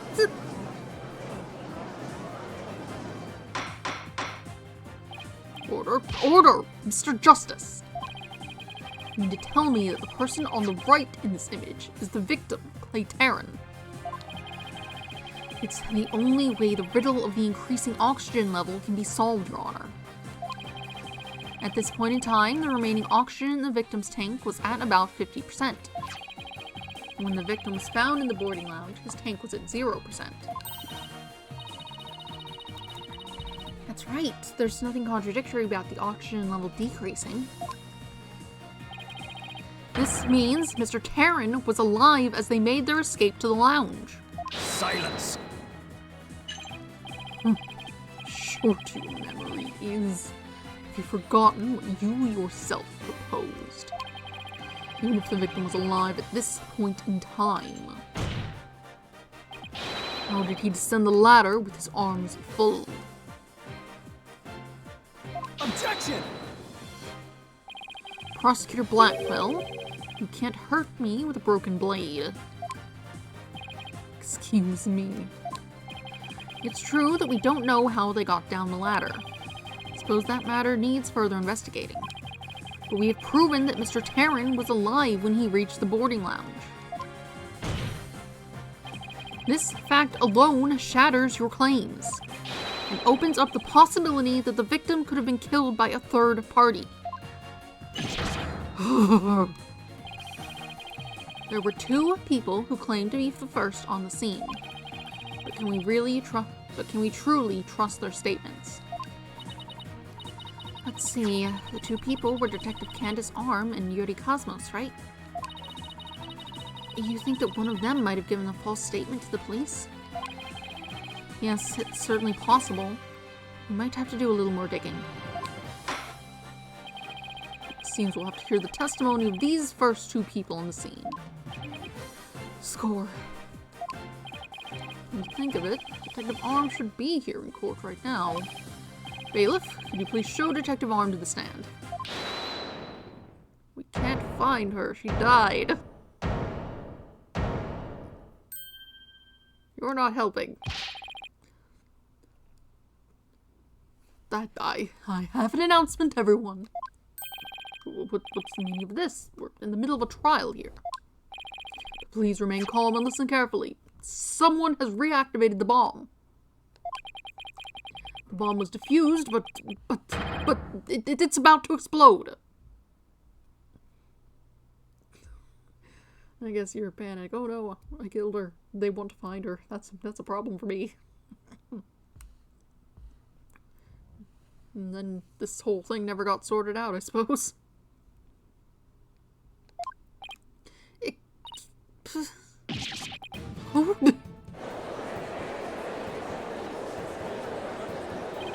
A bomb? Now? Everybody run! You don't want to die! Oh no, everybody's panicking!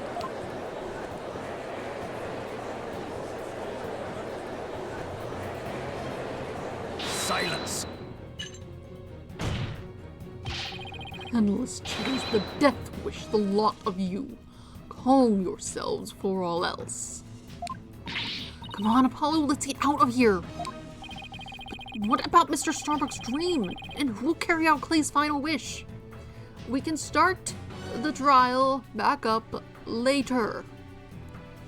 Everyone leaves, and then the bomb is dealt with, and then the trial can be back to functioning tomorrow. It's fine.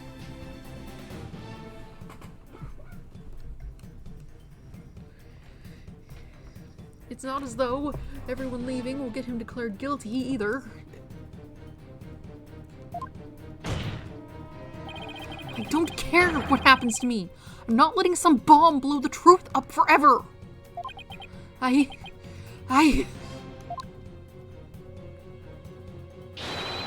refuse to let things end here. Apollo, this is no time to be dramatic. If we don't get out of here now, we're gonna die. Come on this way. Hey, ouch! Let me go. Apollo!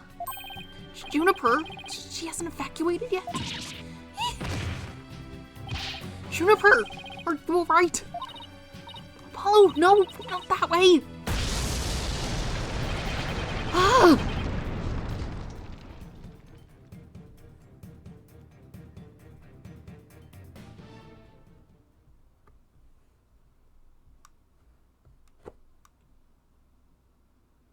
Well.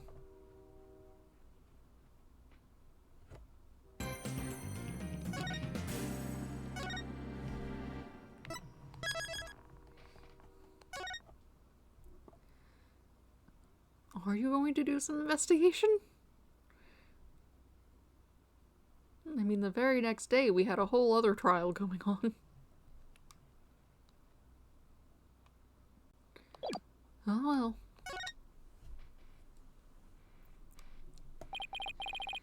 In the middle of the Space Center bombing trial, we had another bombing incident.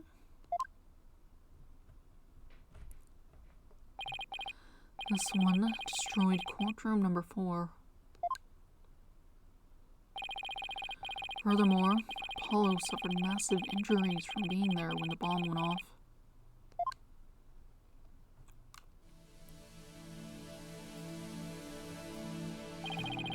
Unfortunately, Juniper Woods was fingered as the courtroom bomber.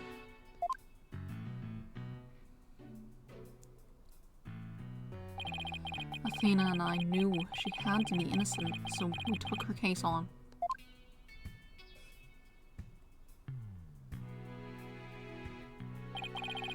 We managed to clear Miss Wood's name.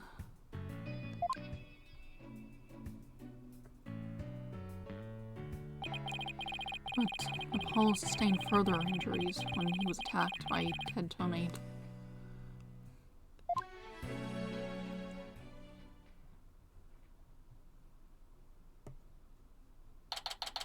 He's having a rough time.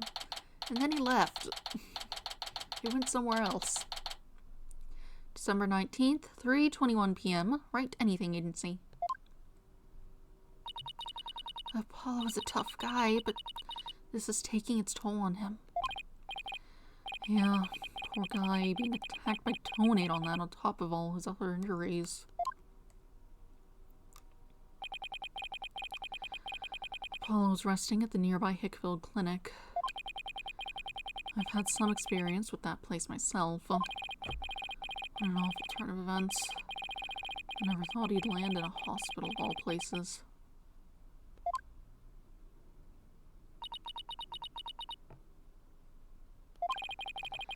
You must miss him too, huh? No, you don't have anybody else to tease? Don't worry, he's young. He'll heal quickly, and he'll be back before you know it.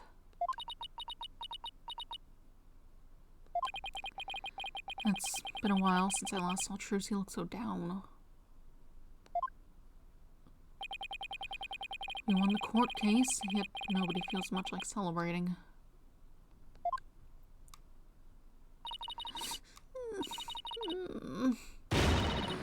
Alright, enough of this, people! This is no time to be moping around. Now dry those eyes, both of you. You're the only one who's crying, Athena. Technicalities! Look, we have work to do. We have to take over. Take over what exactly? Apollo's Space Center case, of course. As no verdict's been reached, there's still a chance. I agree with Athena. We should pick up Mr. Starbuck's defense. We have to avenge our fallen comrade. Right, Daddy? Apollo hasn't exactly fallen. He's still alive, you know. Good. Now that that's settled, let's get going. Come on, we've got to run. Wait, right now? Now? We better not be running the whole way. And there she goes. I better go catch up. Can you take care of the office, Trucy? Sure thing, Daddy. Let's be careful out here. In the meantime, I'm going to bake some cookies and then fill up my magic panties for you. Trucy seems to be feeling a little better. I can always count on Athena to perk everybody up with her enthusiasm. Oh, she's back. Don't mind me, just forgot a few things. Wallet, phone, the documents, my bag. Sounds more like you forgot everything. You can always count on Athena for that, too. Alright, you two, let's be careful out there.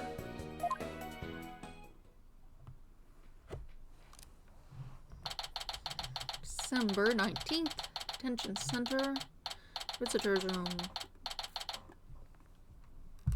Yeah.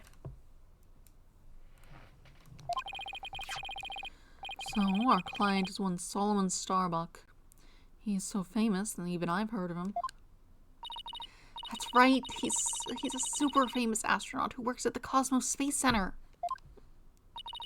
He was actually up in outer space 7 years ago. You seem to know quite a bit about him. Oh, I'm all excited to meet the man.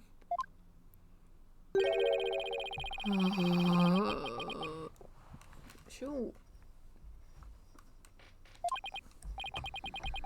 Oh, that was the longest sigh I've ever heard.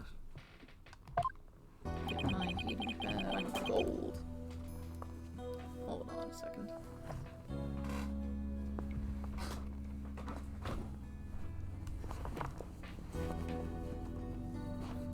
Got one of those electric heating pads.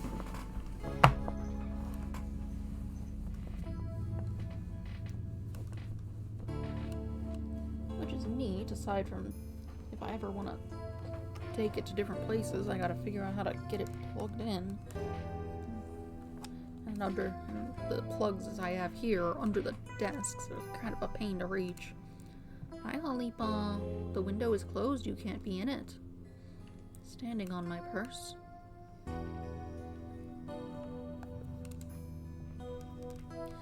Apollo told me all about you. You're Phoenix Wright, Paul's mentor, right?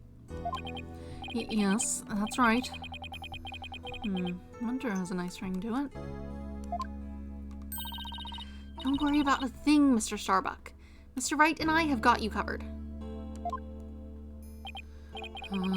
You're the new kid that Apollo told me about. Don't sit on my purse. What are you doing? Yeah, see, you fall off. It's not meant for sitting. Get out of there. Here, do you need me to move this? Is it better? Here. Why don't you sit here? Do you not like the pillow there? You just want to sit on the blanket?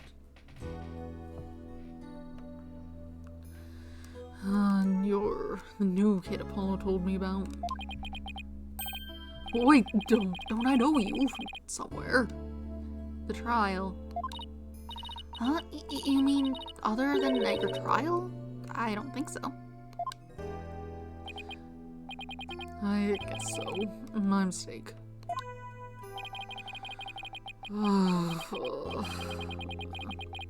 My memory isn't what it used to be.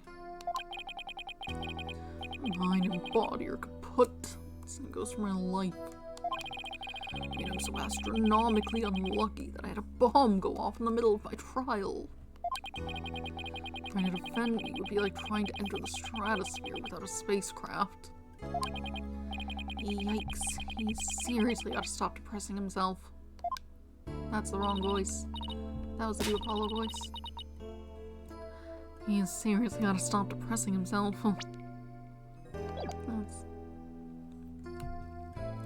Cheer up, Mr. Starbuck. Besides, that thing you said about entering the stratosphere? That just means we'd shine like shooting stars, right?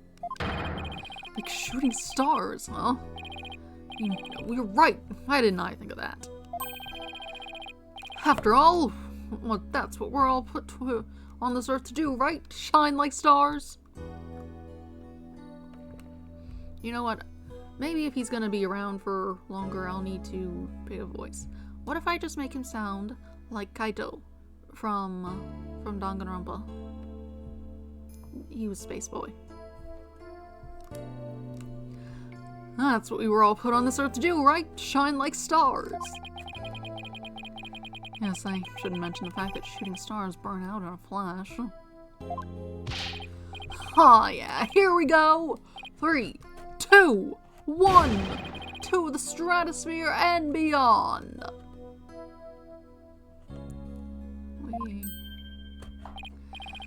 Yeah, I feel alive now. You can go ahead and ask me anything you want. Is that really all it takes? Alright, what's up? So, you have no memory at all of the incident. I'm so ashamed. My memory of the time is as black and clouded as a dark nebula. Still, it's strange you don't remember a thing.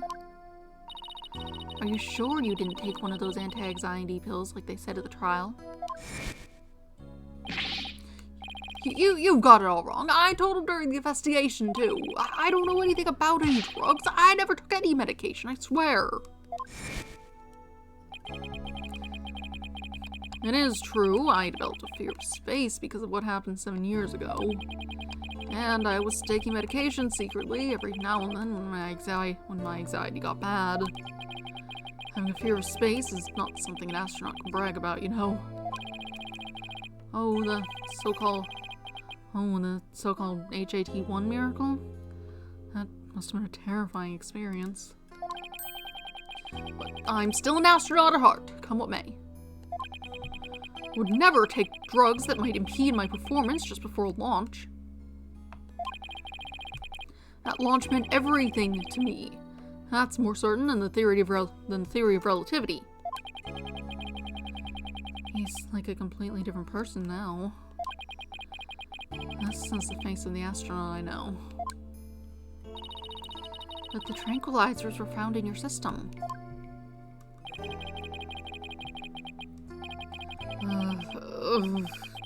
Yeah, see, that's the thing. But I don't know why. done for. If you didn't take them, then maybe someone slipped them to you. Exactly! That's what I thought. It must have been the real culprit. My medication was in my locker. Anybody could have gotten their hands on it. Maybe the real culprit also planted the detonator switch in your pocket. Yeah, that's gotta be it. I've been framed. I'll say, you even managed to plant your prints on the switch before slipping it in. It's a real possibility. Do you remember anything else that might be relevant? And the switch is missing now, isn't it? Anything at all, no matter how small. Like about the murder weapon, for example. That knife. I think it came from one of the Space Center's utility kits. Utility kits? Yeah, staff who work on the machinery a lot are given these special toolkits to use. All the technicians have them, so I doubt you could prove whose knife it is. Utility knife updated. From a set of utility tools used by Space Center techs. Sure.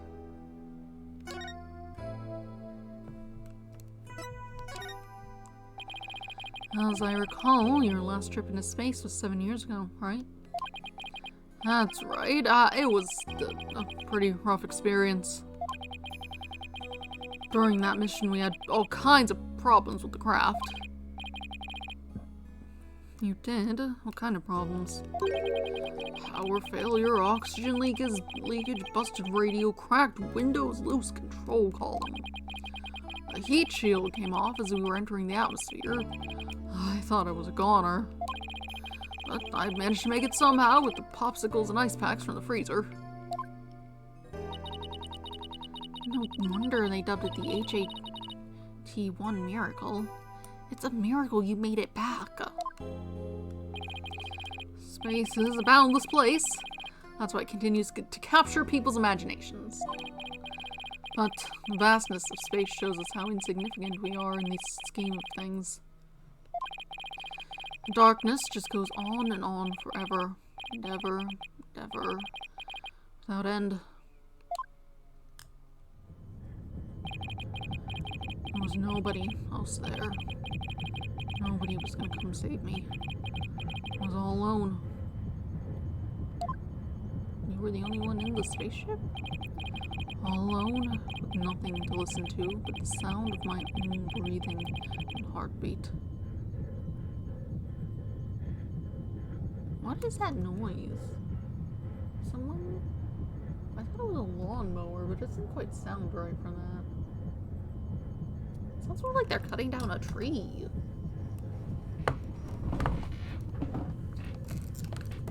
Who is cutting down another tree? Stop doing that. We need more trees. There aren't nearly enough trees in this area.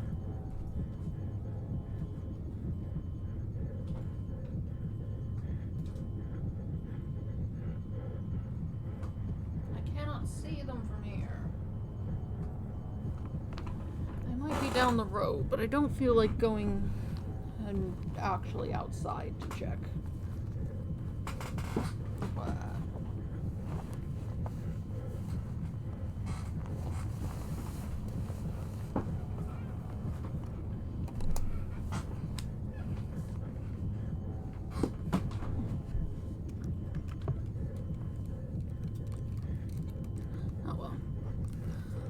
All alone, nothing to listen to but the sound of my own breathing and heartbeat. I kept scrambling to make repairs, but I couldn't keep my hands from shaking.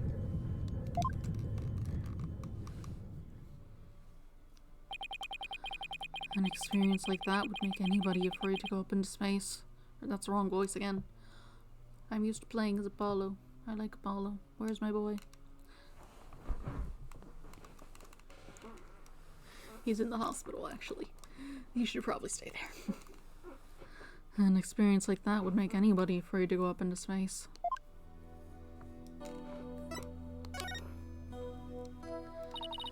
With the experience you had, weren't you dreading this mission?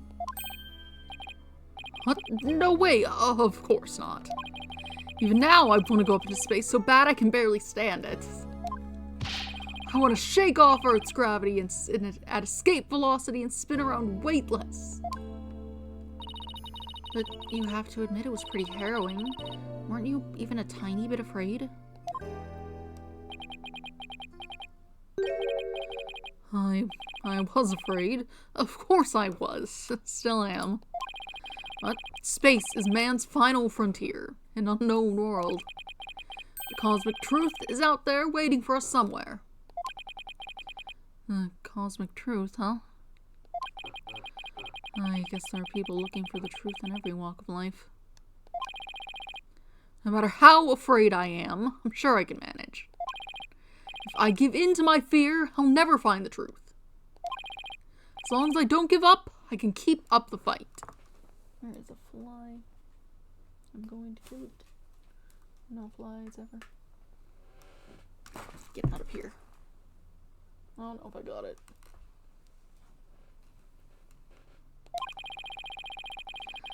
One thing's for sure, Mr. Starbuck's passion for space is undeniably the real deal.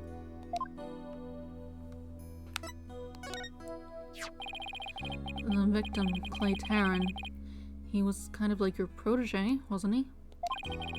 Well, it wasn't a big exaggerated deal like master and apprentice or anything like that. But Clay did think of me as his mentor. The mentor and the protege. What a combination they must have been.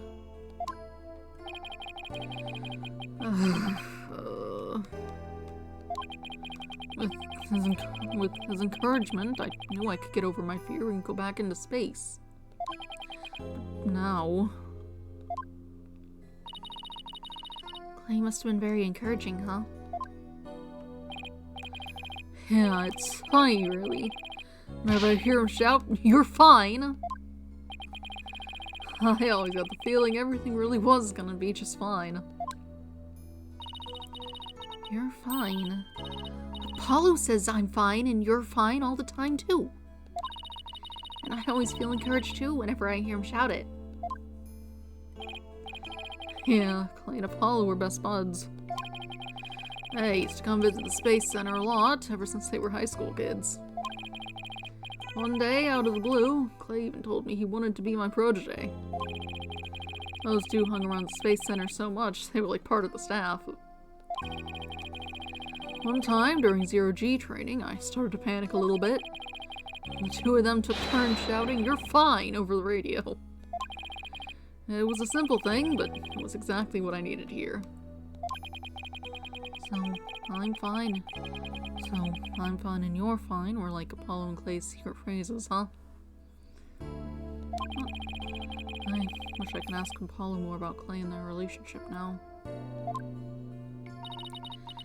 Speaking of Clay, how do you suppose he climbed down the ladder with you over his shoulder?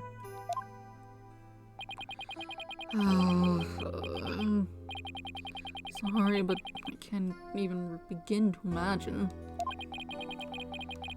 But he actually did climb down that ladder, so a way has to exist.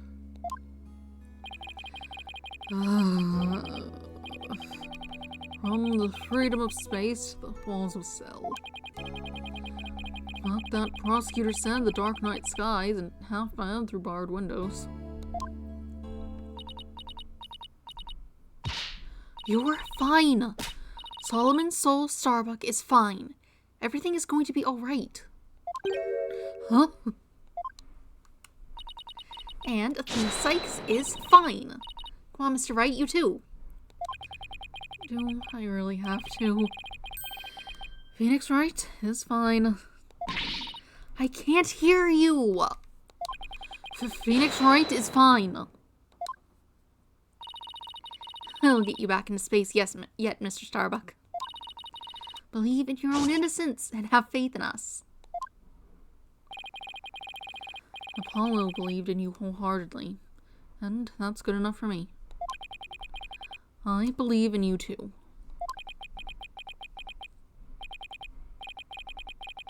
What is that noise?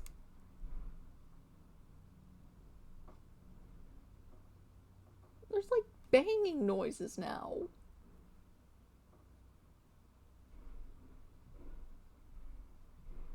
I don't know if that's being picked up, but it sounds awful. Are you doing road work again? Is someone trying to break the asphalt with one of those shovel diggers again? Because someone did that a while ago. It shook the whole house. It doesn't seem to be quite that bad right now, but it has happened in the past.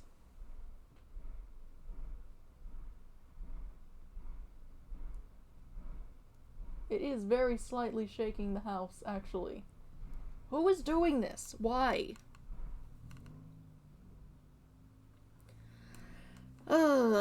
Whatever.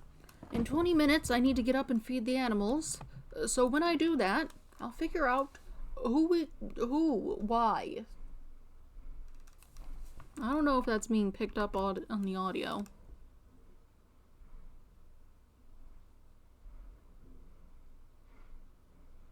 Looks like it might be a little bit. Not super well, though. Which is probably for the best. Oops, whoops. That's the wrong button. I meant to hit the history. Thank you, both of you.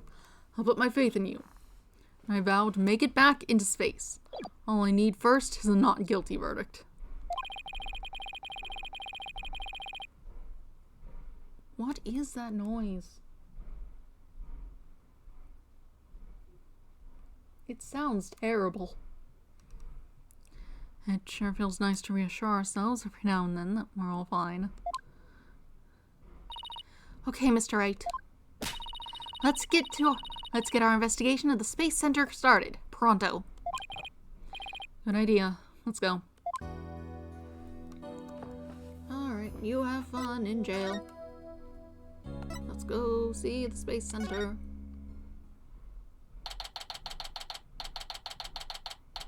December 19th, Cosmos Space Center entrance.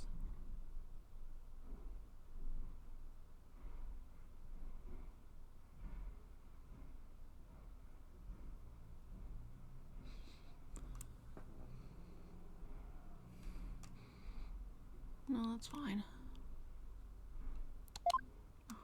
Just the amount of noise is really going to bother me until I know why it's happening. Because it's more than just the banging. I've also heard some other things. Plus there was that, like, saw noise earlier or whatever.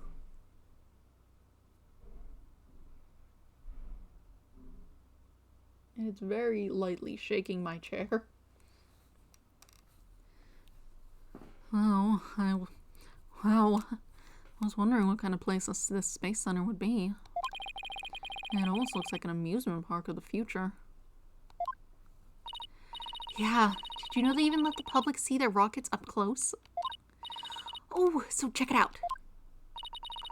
Look how brightly the JAXA logo shines in the sunlight above the entranceway. I think that's a play on the Japanese space thing. It's like JAXA, J-A-X-A. I don't know what it stands for.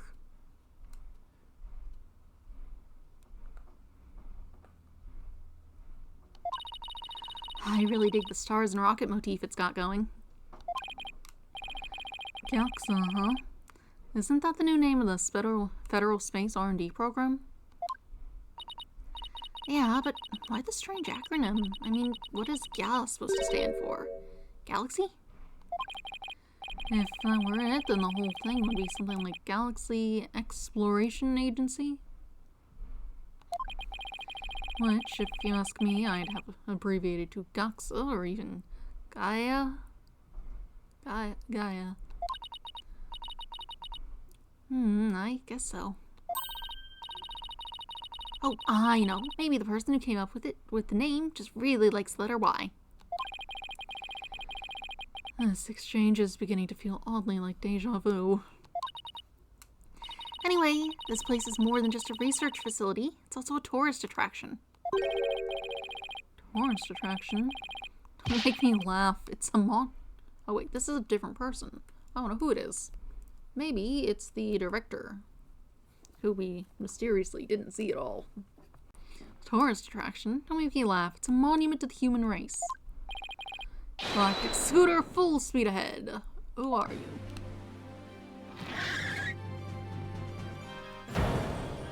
Oh. You look like a seafaring captain. Yikes, who's this geezer and what's he want? Look upon me and look well. Behold the great power of space science. Are you this, beauty, whatever the hell? Pardon me, but you are? Why do your stars have eyes on them like a Super Mario star? My glorious name is Yuri Cosmos. I'm the director of the Cosmos Space Center, the center of the cosmos. Boss, that was pretty groan-inducing. If this person is a Space Center's director, then that means he's the only suspect left since the other one's dead. At least that we have so far. Aha, so you were one of the first to discover Clay's body, weren't you?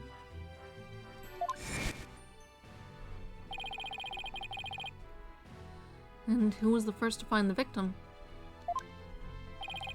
Actually, there were two of them. The Space Center Director, Yuri Cosmos, and Detective Candace Arm. That is correct. I was honored to be the very first man in all of space and time to discover the body. Let's talk of the incident. By any chance, the Space Police. You can't tack the word space onto just any old thing, you know. We're Mr. Starbuck's lawyers. We're here to investigate his case. Oh, and we're Earth lawyers, by the way. I see. Yes, I've heard about you. In that case, by my esteemed privilege, I grant you permission to investigate. I trust you are appropriately grateful. Go ahead, have at it. I can already tell he's going to be nothing but trouble. Well, don't let him hear you say that, or you'll see what trouble really is. Let's just be professional and ask him about when he found the body, okay? What's up? So, as director, what do you do here at the Space Center specifically? Defend peace across the galaxy and promote space development in this country. No matter what obstacles stand in our way, we keep going for the sake of mankind. I believe I used the word specifically in my question. Attention all personnel to your break stations. Prepare for break. Oh, I get it. You just wander around and tell people what to do in a self-important manner. That is exactly right, because I am an important man. My matter is important. Mr. Wright, this man doesn't get sarcasm. Well, there's bound to be some people like that here in the boundlessness of space. What's that? You want to know what it is that makes me important specifically? Well, I'll tell you. It's the central figure of the HAT-1 project. One that went really badly and nearly killed someone. You may proceed to be appropriately impressed. Now go ahead, have at it. I might be more impressed if I knew what he did for it, specifically. Could you tell us what you know about the incidents from the other day? I refuse. What the? Explaining is a job for common folk, not the director of the center of the cosmos. My testimony, which will go down in space history, will be heard in the courtroom. What? So does that mean you'll be taking the stand tomorrow? That's correct. I will be the most glorious witness in the history of mankind. I'm not sure if he really understands what being a witness is all about. What are they doing? They're slamming something into the ground. Looks like Director Cosmos is the type that only talks about what he wants to talk about. Then, let's at least try to ask him about the things he might be willing to open up about. The HAT-1 was a rocket that was launched into space 7 years ago, correct? And despite numerous problems, it somehow made its way back home. I suppose it is part of my job to educate ignorant young folks like you. Very well, I will impart to you the complete story of the HAT-1 project. Oh, well, thank you very much.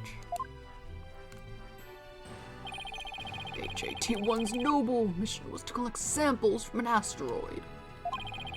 Mr. Starbuck was the pilot for that flight.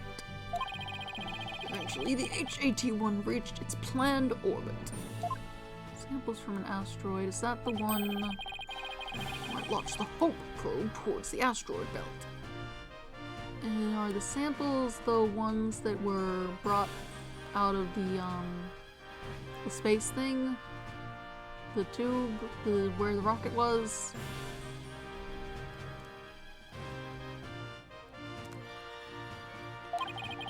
There, the Hope probe began its long, lonely journey to the far reaches of space.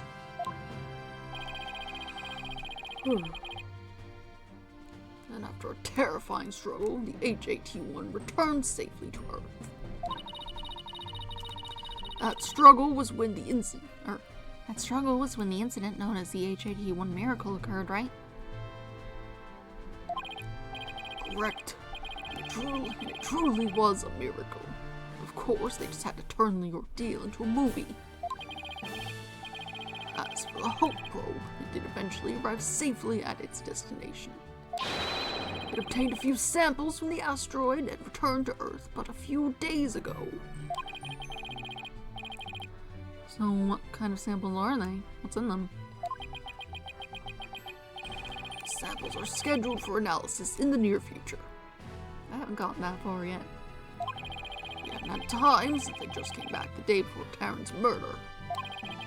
Regrettably, we've had no time to inspect the samples due to everything that has occurred. This puts our space development program ahead of other countries by several years. That's quite impressive. I guess this guy isn't just a loudmouth braggart after all. In the golden age of space development, our predecessors were successful in bringing a moon rock back. This is the greatest achievement in the history of this space center. That the public fell in love with space and all of its glorious potential. Moon rock, huh? I remember that being big. Our endeavors with the moon rock live on in our work with those asteroid samples. We want to bestow new hopes and dreams for the future upon mankind once again. That is my mission, as the man who stands at the center of the cosmos. I hear there's lots of research into moon rocks and stardust from asteroids these days. They say the results could potentially have a huge impact on all of civilization. It's like we're in a new space race with every other country out there. What? Bite your tongue! It's not for anything so base as money or politics. It's all for the brilliant future that awaits mankind, and all for my illustrious mission. The recent budget cuts my staff tells me finances are tight, but I won't hear it. I guess even a space program has to watch its budget. By the way, you seemed awfully knowledgeable about this kind of thing, Athena. Huh? Oh, well, if you know, I thought I'd better brush up for the case. Is that so? Well, I will be on my way. As you can see, I'm a very busy man and a very important man.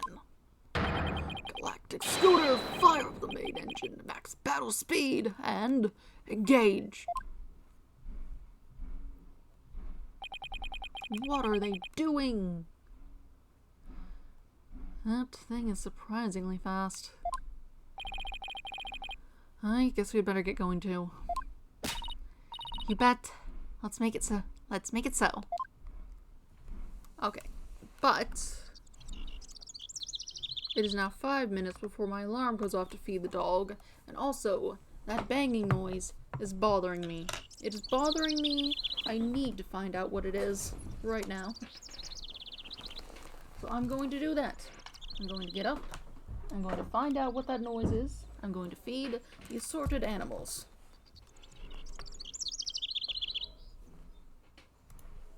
I'm going to be very annoyed at the noise, regardless of what it is. But, on the upside, it does not sound like a tree. It does not sound like they're cutting down a tree. Because they don't need to do all of this for that. So I will be back in a few minutes. Animals will be fed. I will report on what the noise is.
returned. Honeypot. There's your food. Food for Holly. It's down here, where it normally is. I don't know what they're doing now. Well, I don't know why they're doing it, but I have seen the source of the noise. It is indeed a shovel digger thing being slammed into the ground repeatedly to dig up the road. I don't know why they're doing this. They dug up that part of the road a while ago. And for a while they had a metal plate over it, and then at some point they put asphalt over it, and now they're digging it back up.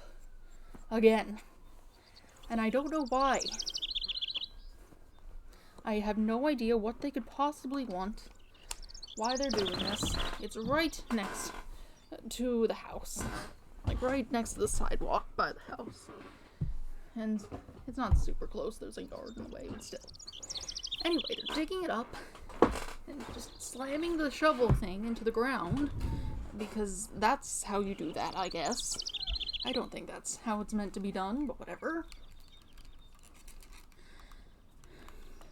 Making a terrible amount of noise, and I don't know why they have done this. They dug that up earlier, and then they covered it back up, and now they're digging it up again. I don't know what's over there. I guess they did it wrong the first time or something. Oh well.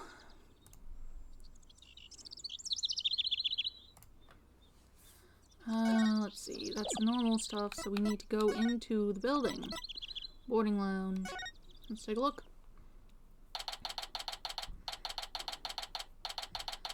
Oh. December 19th, Cosmos Space Center, boarding lounge. Got a big fake seahorse monster. Some kind of spinning chair up there. They made it a good distance away from the door, didn't they? Oh, that's a different door, actually.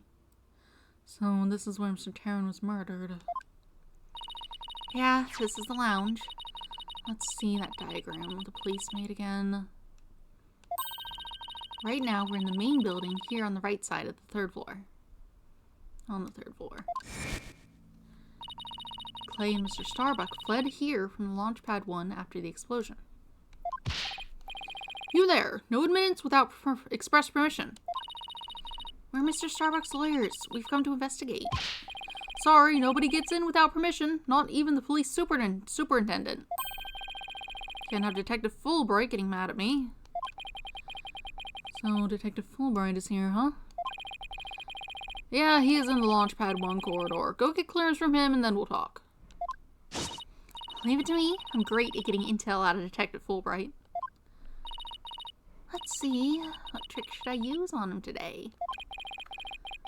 I don't know if I should be grateful or afraid. So, to get to the launch pad 1 corridor... we just have to go through that door with the blue rocket on, I think. Okay, so it is closer to the door. There's just another door. Wait, that door... it's locked. It looks awfully familiar. G'day there, boss. This is the door Clay and Mr. Starbuck used during their escape from the launch pad. That explains it. The fingerprint system has been deactivated, so I think we can just pass through. Now come on, let's go!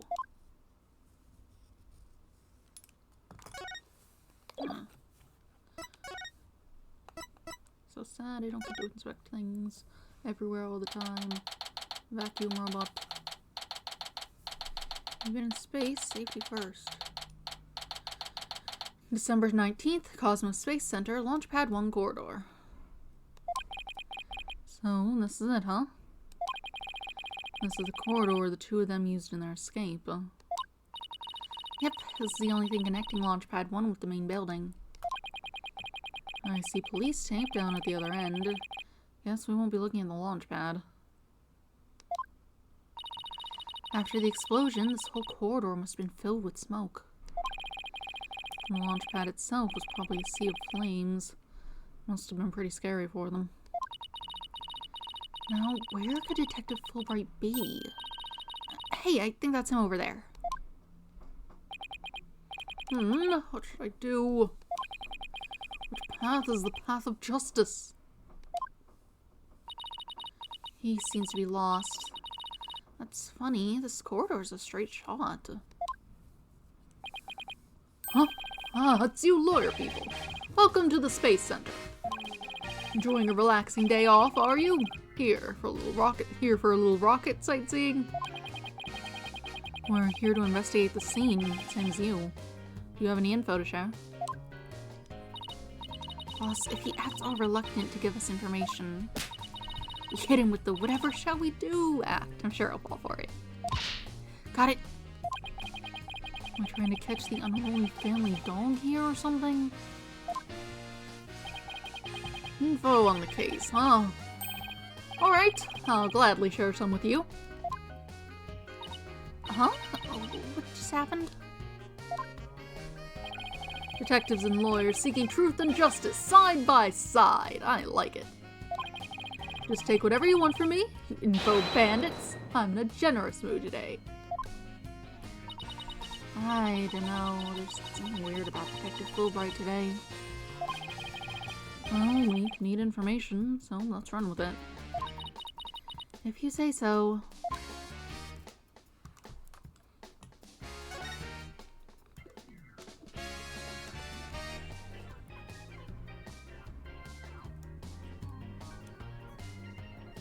That's still very annoying.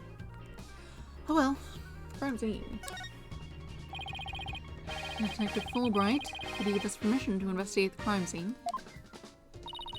There's an officer on guard and we can't get in. Oh, whatever shall we do?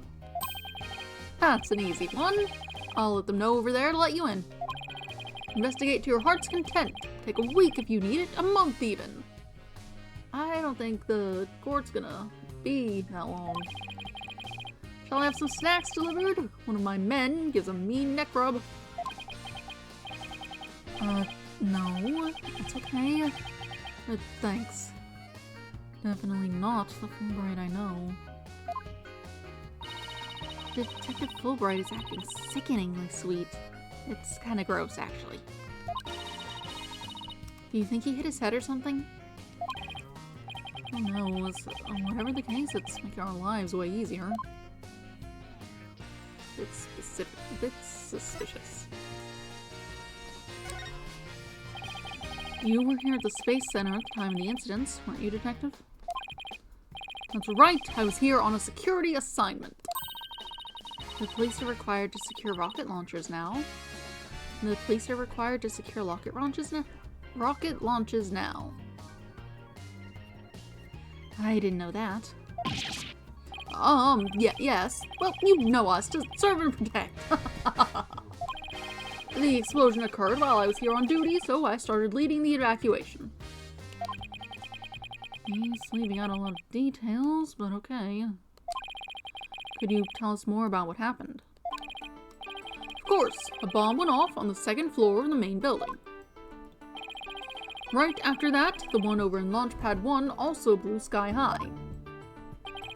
So I immediately instructed visitors and the employees to evacuate to the shelter. The shelter? That's right, there's an evacuation shelter in the basement of the Space Center. It's there for accidents and emergencies and the like. So where were you when the first bomb went off? I was on duty on the 4th floor. It was quite the madhouse, I tell you. The elevator wasn't working on account of the explosion. And the stairs on the 2nd floor were destroyed, so we couldn't go that way. Then wasn't it impossible to get down to the basement shelter? No, we lowered an emergency ladder from a 4th floor window and escaped that way. It was a folding ladder, so it wasn't very stable, but at least it reached the ground. After I secured the ladder, I left to take another look around for any other survivors. Once everyone else got out safely, I made my way down and headed to the shelter. Did, other people die in this explosion?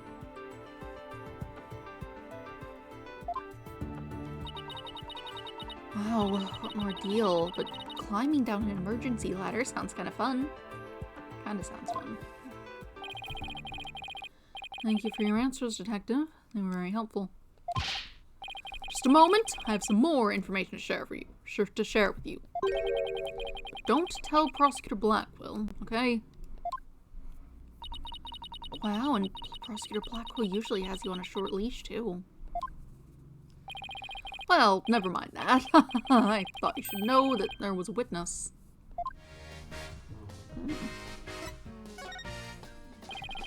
Could you tell us more about this witness? Sure thing. The witness was a Space Center employee who was on the 4th floor. While she was climbing down, she looked through a window to the 3rd floor lounge. So, she was looking into the crime scene from the outside. That's right!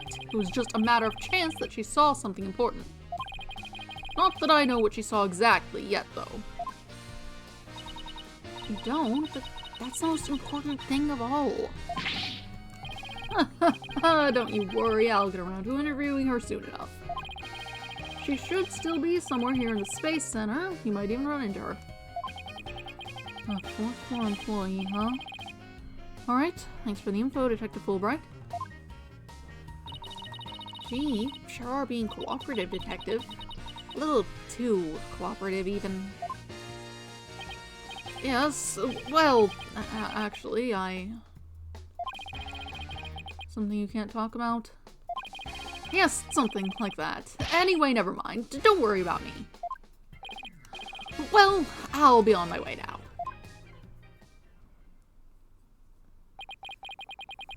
What was that all about? Something is definitely going on. I'm going to get it out of him the next time I see him. Okay. Not so sure I'll talk about it, though. Well, we have permission to investigate now. Let's head back to the boarding lounge.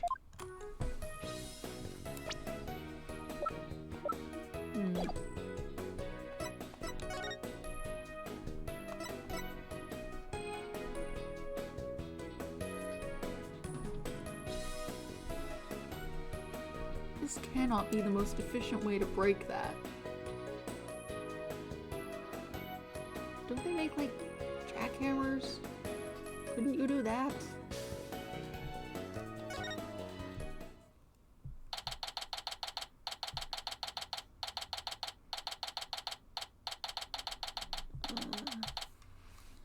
December 19th, Cosmos Space Center, boarding lounge. Ah, you two! Detective Fulbright has granted you permission to investigate. He also said I should bring you some snacks or give you a neck rub, too, if you'd like. Oh, that's alright, but thank you for the offer. Well, time to roll up our sleeves and start investigating. Let's see, where was that diagram again? So this lounge is on the 3rd floor of the main building. And according to Apollo, this is where he believes a third party killed his friend. Well, let's stop the recap and start looking for traces of this third person then. You read my mind, Athena. We'll make that our first priority. There's just one problem, though. This room... it's just so big. Don't worry. We can use this to help us. A Space Center pamphlet for tourists. Yep, picked it up at the entrance. The maps inside should come in handy. Let's see. Yep, here it is. Map of the lounge. This is the door we went through to talk to Detective Fulbright. Oh yeah, that's the door with the fingerprint recognition lock. Well, I guess this map will make things a little easier. Space Center pamphlet added to the court record. Pamphlet for visitors to the Space Center includes a diagram of the boarding lounge. Making sure my new seating position still allows me to be properly audible. Maybe move this up a little closer. Hello. All seems well.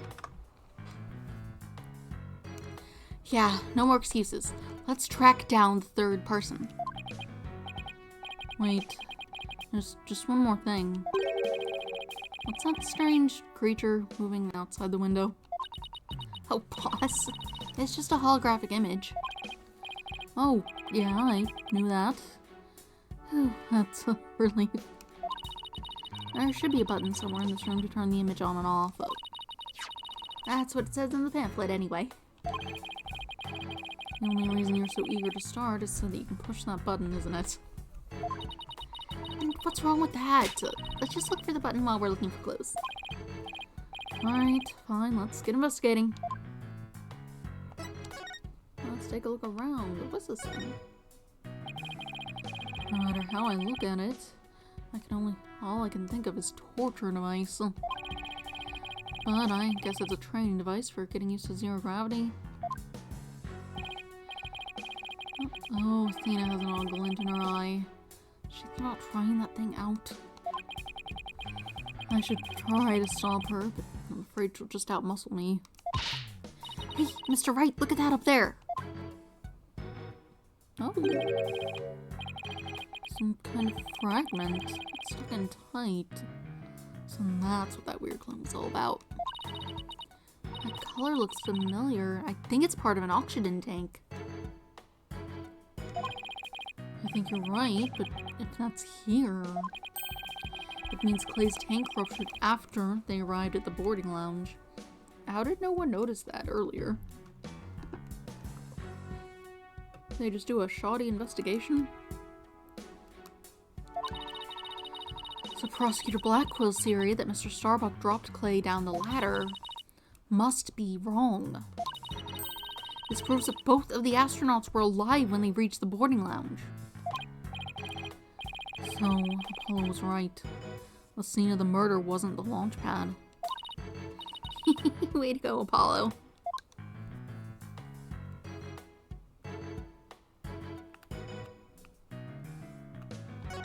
Let's see about this thing. At first glance, it looks like a peaceful landscape. But then there's that creature. Didn't the Hope probe go to some planet?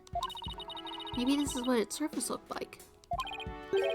I don't know. I think that would have made the news if they discovered a creature like that. It did make quite a bit of news, though, when the probe came back. Yeah, but the Hope probe didn't even go to a planet. It went to an asteroid. That's a big rock kind of thing. Even aliens can't live in there. Nope, no atmosphere on them. What's this thing? Well, some pretty futuristic looking furniture over there.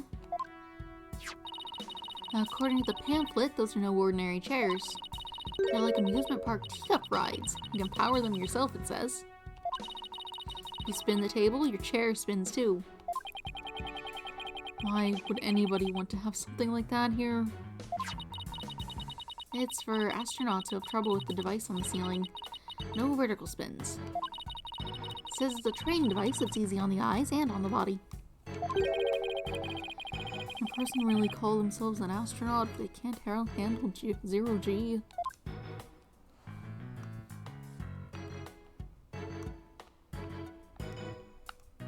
Where is this window people look through? Is it this one? That doesn't look like outside. Oh, a mirror! How thoughtful of them to put one here. Thoughtful. So the ladies can fix their makeup. One's appearance is just as important in space as it is on Earth, you know. I don't think you're allowed to have makeup in space. It would, like, get in the air and in people's lungs, and it would be bad.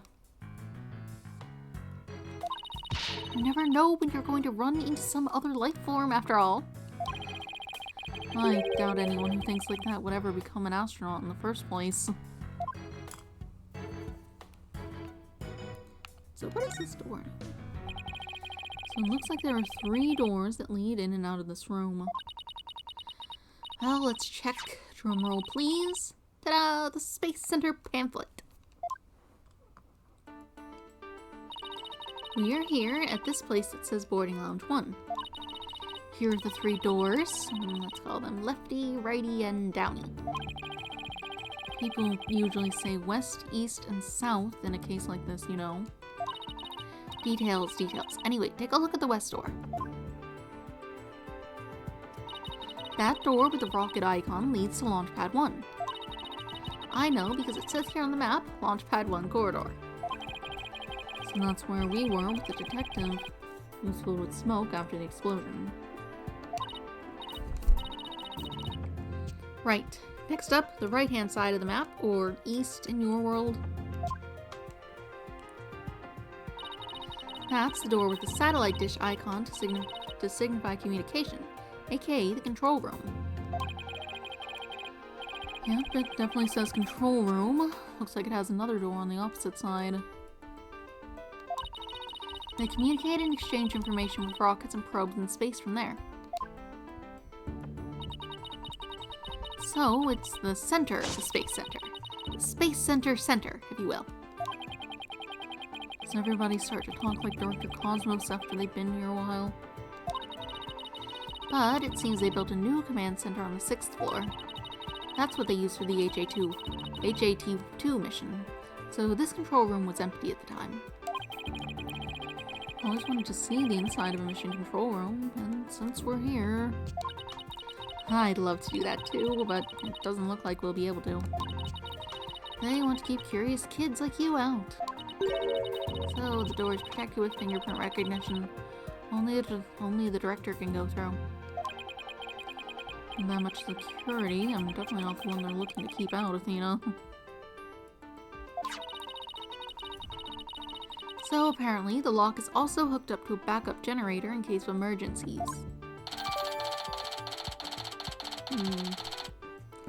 Control room door lock added, court record.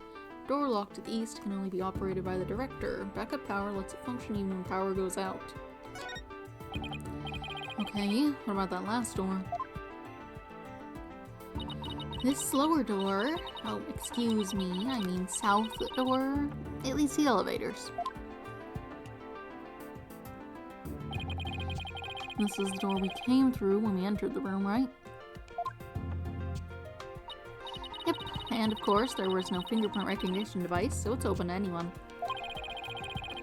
But the elevators weren't working at the time due to the explosion. Well, that's about it for the 3 musketeers of the boarding lounge. Thanks. Understanding the layout of the lounge should help us understand the case. That's why I thought we'd better have a good grasp of where all the doors go.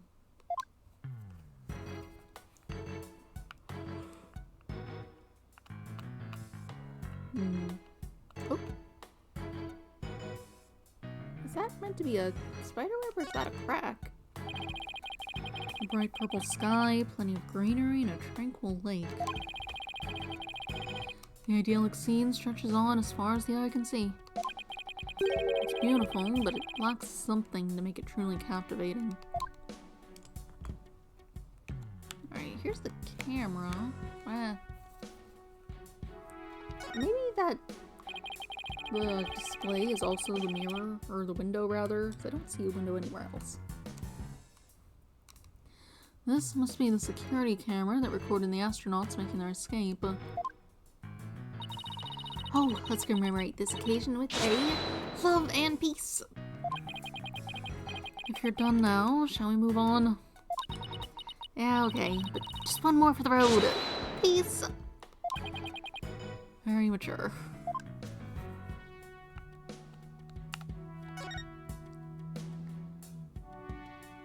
Okay, we can take a closer look. What is this? I wonder what this big knob is for. Looks like the knob on a stove. Well, it's the same shape, but I think that's where the similarities end. I mean, it's behind a glass pane. What kind of stove would require knob security like this? Well, the knob is straight up and down, so if it was for a stove, the burner would be off. Right, if it was for a stove. Still, I wonder what it's really for. Something turned on by a knob that's not a stove? How about a rocket engine? If you had to start the engine here, the rocket would take off before you could get in. And I guess all we can say for now is that it's a mystery knob. I mean, I think other people start the rocket. People who aren't in the spaceship.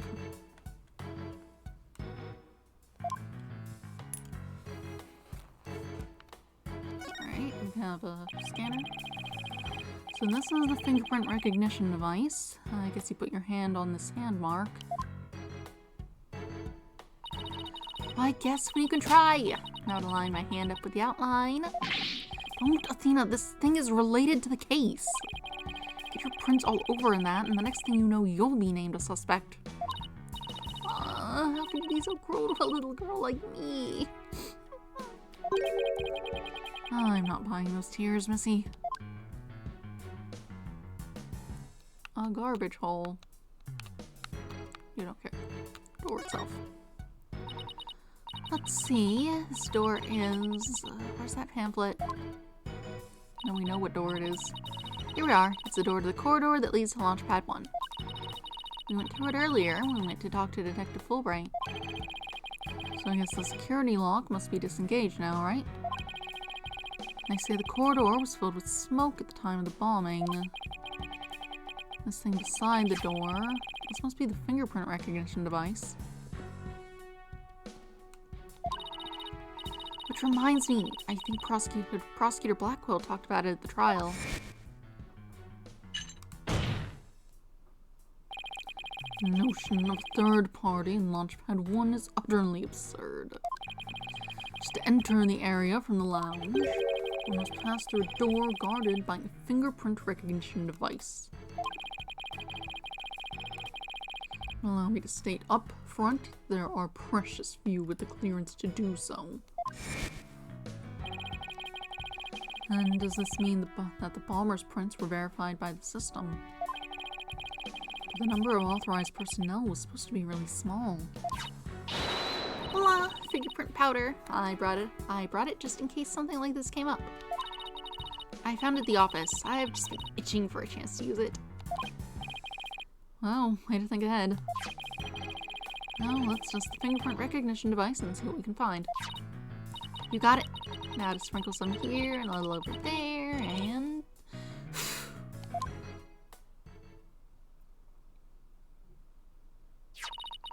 let's see what we have here. Oh, we got something. Oh, it's only a single set of prints. Isn't that a good thing? That's a weird thing, unless it gets wiped down after every use.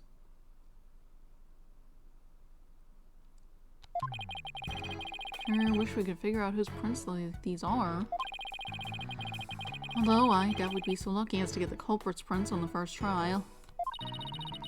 Well, I'm willing to bet that Detective Fulbright has some fingerprint data. Alright, and there's the security footage of this door, too. Yes, here it is. It came up in court the other day. Wish we could see the part on the footage just after this bit. Oh, because that would be right before the murder, wouldn't it? Let's ask the detective. With the mood he's in, he'll probably show it to us right away. Yeah, he's in almost too good of a mood today. Let's go see if we can find him again once we're done with this room. I think that's everything over here. What's this thing? Warning. Helmet use required. Please use the moonwalk apparatus responsibly. Danger. Ooh, hello. Hey, I see something shiny down there. Let's take this cover off then. Danger. Is that a bullet?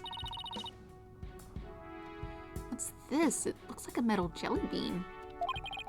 It's really small, but it's a bullet. It's only about 2 to 3 millimeters in diameter. Let's see, that would make the caliber .10? Caliber refers to the diameter of a gun's barrel, right? Yes, but I've never heard of a 10 caliber gun before. This bullet must be for a special kind of gun. I bet if you tried firing a bullet this small with a regular-sized gun, it would just fall right out. Yeah, it must have been a really small gun. I wonder how the bullet ended up here.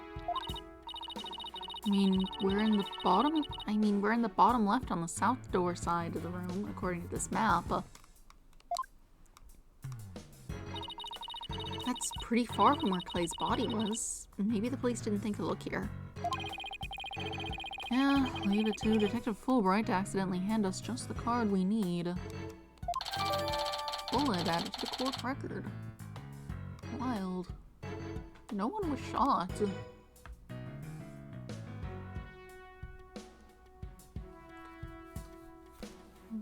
Could have been used to break his, tank, though.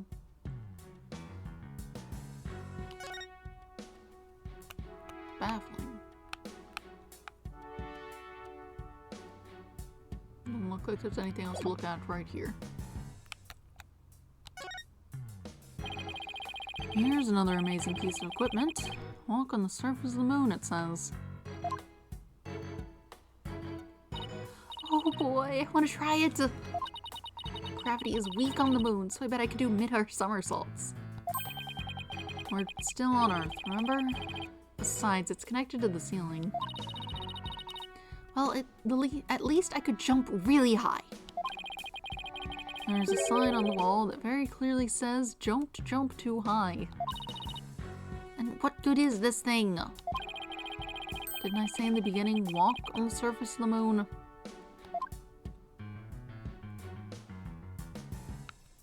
What one?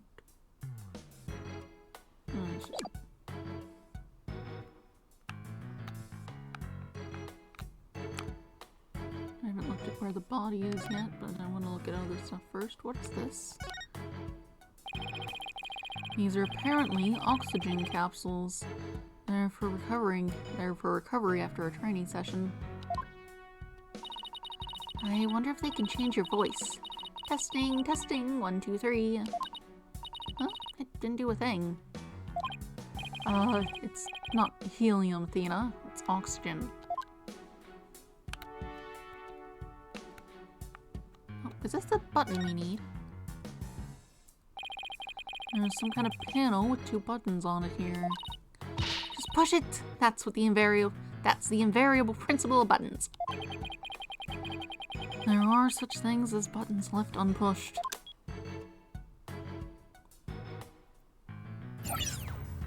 Dark now. Hey, the giant holographic image disappeared. Yeah, though that side of the wall seems kind of barren without it now. Still, let's see if we can't find anything new with the image off.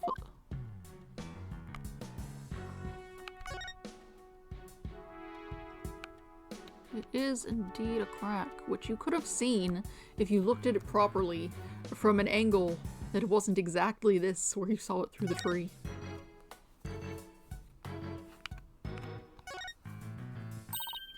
Hey, Mr. Wright, take a look at this! It looks like a bullet hole. Great find, Athena. It's pretty big. Whoever fired the shot must have been using a pretty large gun. You think so? Based on my experience, I'd say this was fired from a regular pistol. Well, whatever size it was, somebody fired a gun in here, right? Apparently, this is an important fact. Do you see a bullet around somewhere? We did. We found it already. No, the police might have taken it, though. We did find a bullet. We know. Bullet hole added to the court record. The bullet itself is missing. No, it's not. We have it. Whatever. Let's ask Detective Fulbright about this bullet hole later.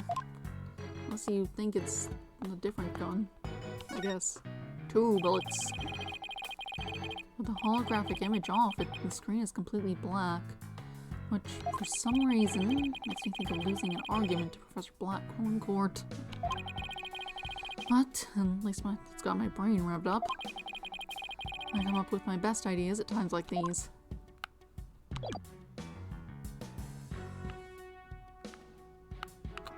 Alright, let's look where the body was. So this is where they discovered Clay. Yeah, he was already dead when they found him. Let's take a look at the photo. So he was stretched out like this, and... Huh? What's that thing that looks like a thermos? That's the thing that Prosecutor Blackwell mentioned when I was in court with Apollo. He said that it contains asteroid samples. Oh, right. Detective Cosmos mentioned something about that too, didn't he? That they were brought back only 5 days ago by the probe that the HAT-1 launched. I wonder what they look like. Do you think they'll let us see? Let's think about that after we've solved the case, okay? No touch.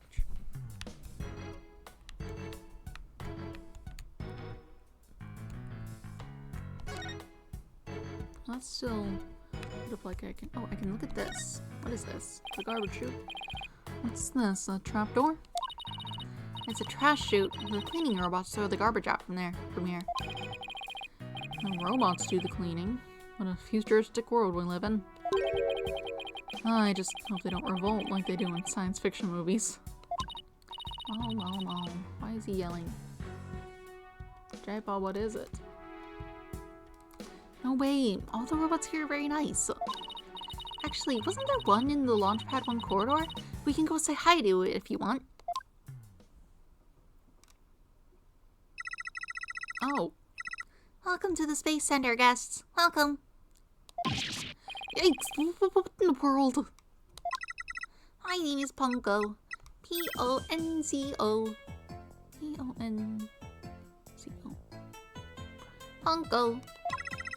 Are you sightseeing? Are you lost? Are you looking around? Choose one and I will guide you. It's the robot? I'm not a robot, I am Ponko. Psychological observation and navigation companion. Ponko. Ponko. Well, I'm glad we got that all cleared up. Oh, Ponko, I've missed you. Huh? Do you know this thing, Athena? Oh, she showed us around the last time when I came here with Apollo. Oh, you're such a good girl, Ponko. That's a good girl. Oh, thank you. Thank you. I'm so happy. So very happy. Wow, a guide robot. That's pretty cool. My name is Phoenix Wright. Nice to meet you. I don't know you. I don't know you. Huh?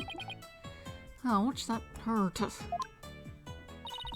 Oh, she has to register people she meets for the first time. Please register in Ponko?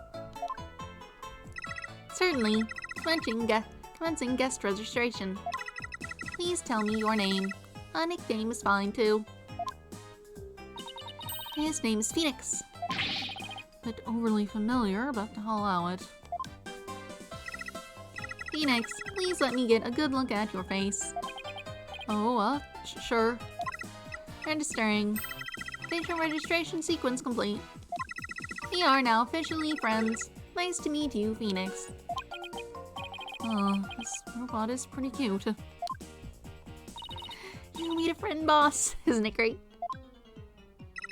Phoenix, Athena, allow me to guide you. Right this way. Oh, goody. Let's go, boss. Go where?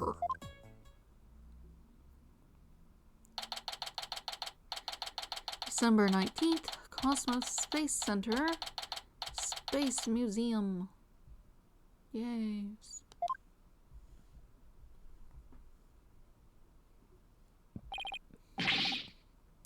Oh, wow, what is this place? Is that rocket real?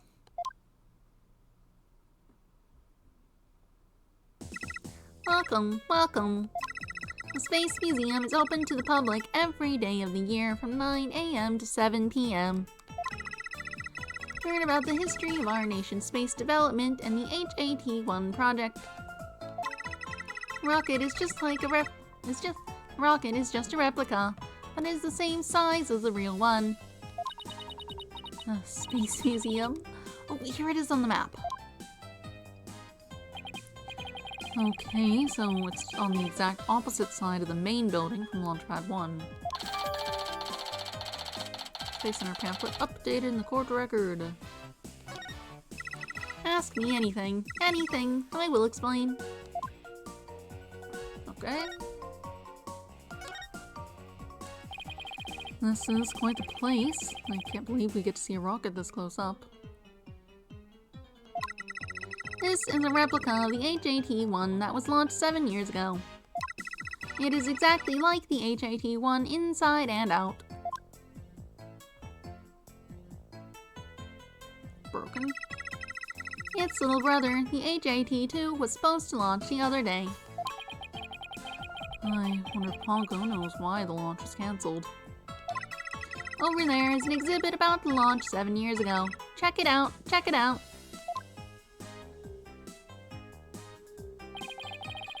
Spacesuits, photos, newspaper articles. I'd like to come here again on a day off.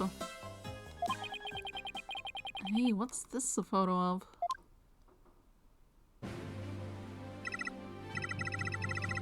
Oh, I see. His hair is different because he's older now. That makes sense. Phoenix, that's the staff of the HAT-1 project. Alright, we got Clay. Client whose name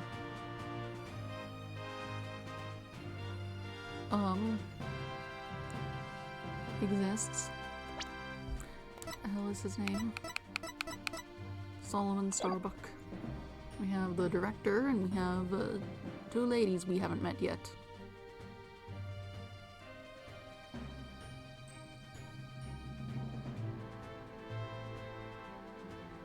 This seems to be the jacket that Apollo has.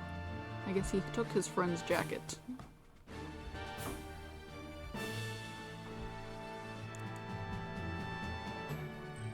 And the robot is here with bandages. Got something written on him. What's that say? I can't make that out. Oh, and there's Mr. Starbuck. Looks so young and so different. Ah, and that's...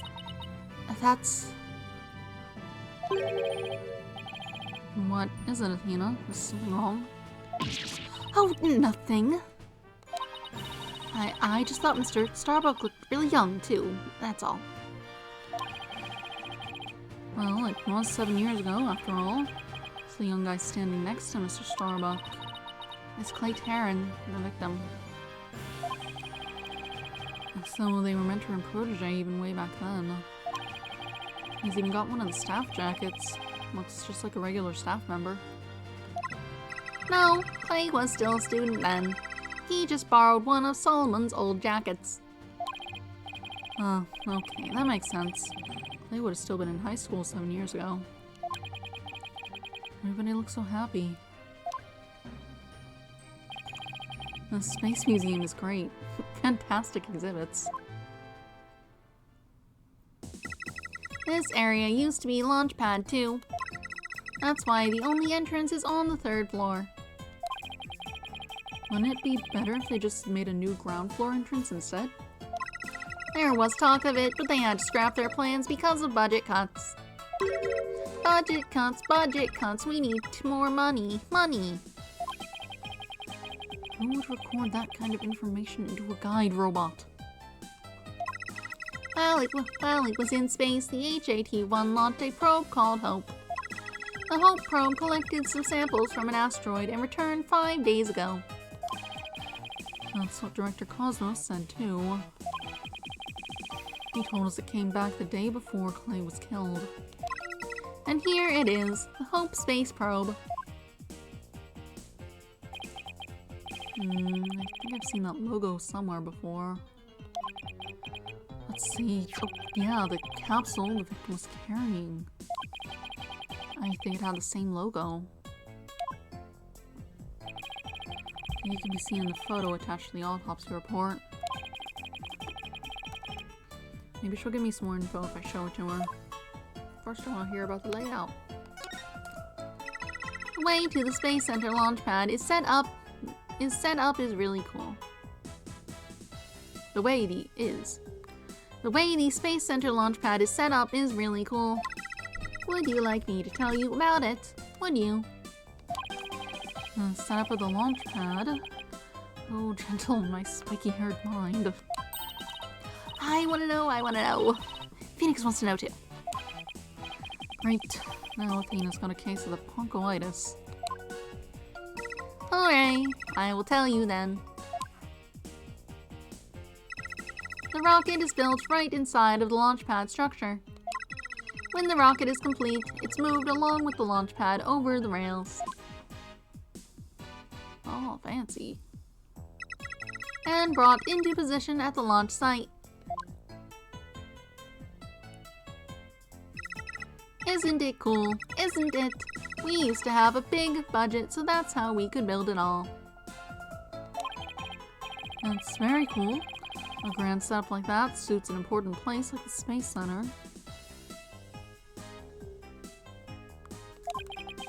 I guess everyone is hoping for a bigger budget next year.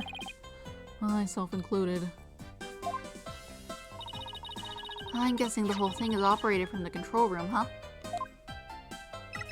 That it is. But it can also be operated from the new command center, too. Either way, the safety lock in the boarding lounge has to be first disengaged. I guess before a big move like that can be carried out, there are all kinds of procedures.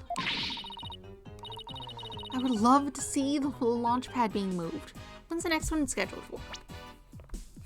Disengage. Hold on a second. Yeah, it's turned the other way. Did they move it? It even looks like there's a 2 back there. Fascinating.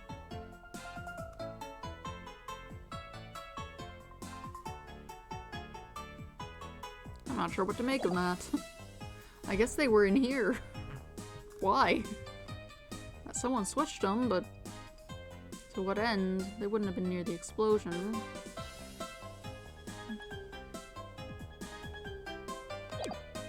I don't know what to make of that. I'd love to see the launch pad being moved. When's the next one scheduled for? Searching data. All future plans have been put on hold. Because of the bombing and the murder, I'll bet. Which is perfectly understandable. Well, when was the last time it was moved? Searching data. I'm sorry, that answer isn't in my answer database. I guess Ponko can only answer certain questions.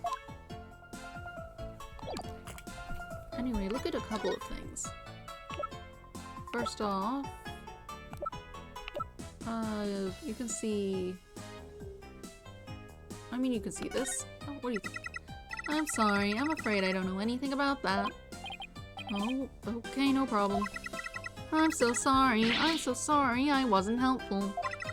I will try to do better in the future. Please don't hate me. Oh, poor thing. Now I feel bad for asking. Here. This is the picture we needed. Ponko, do you recognize this capsule here in the top right? Checking registered data. I know. It's the Hope capsule. It was carried inside the Hope probe. It contained the asteroid samples, right? Yes, it was designed to store the samples gathered by the Hope probe. It's been stored in the safe in Launchpad 1 ever since it returned to Earth. It must not be removed. It must not be removed. Don't worry, Ponko. The people in charge already know what happened. They do. I must ask them later. So the capsule was being kept in Launchpad 1, huh? Maybe Clay was trying to carry it to safety after the explosion. The Space Center staff must have been really excited to finally get the capsule back. But it's a pity this incident occurred before they got a chance to check the contents. Well, the police took it as evidence, so we'll have to wait a little longer. Hope capsule added to the court record. Cool.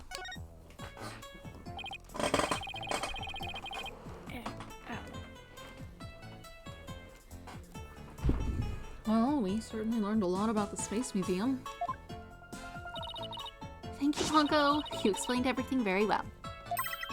I love to explain. Thank you for listening. Thank you. You two are like old friends. It's hard to believe you just met recently. It's because Ponko is so friendly. Well, what should we investigate next? Let's go find Detective Fulbright. We have things to ask him about. Let's see. Security footage and fingerprint data, was it? Okay then, let's go back to Launchpad 1 corridor. Bye, Ponko. See you later. Come again. Come again. And don't forget to visit the gift shop. Poor Ponko. What a Dickensian life we're all forced to lead. Dickensian, yeah. Okay, bye.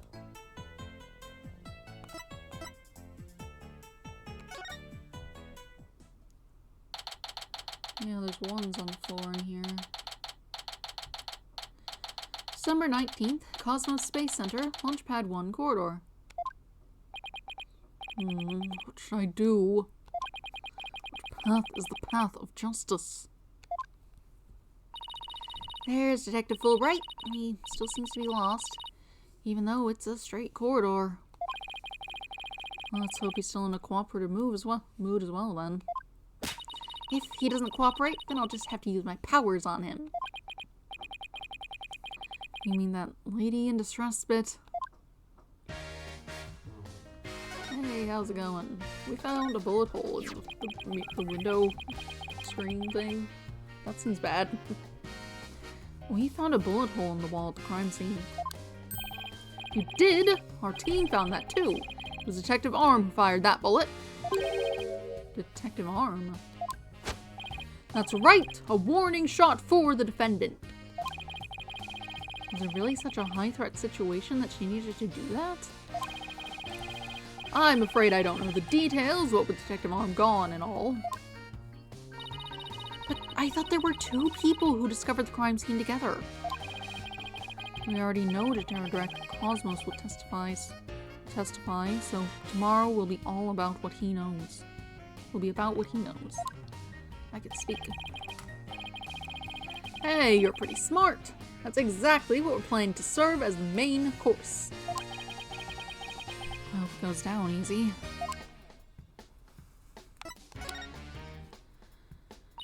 Detective, we'd like to run a comparison on some prints we found in the boarding lounge. Ah, yes, I just happen to have compiled the print data of everyone related to this case. I can always make another copy for myself, so it's all yours. Consider it a gift. This is quite a bit of data. Well, when I said everyone, I meant it. Prosecutor Blackquill said to dig deep, so that's what I did. Sure took a while, though. Oh, he's got Apollo's and my prints.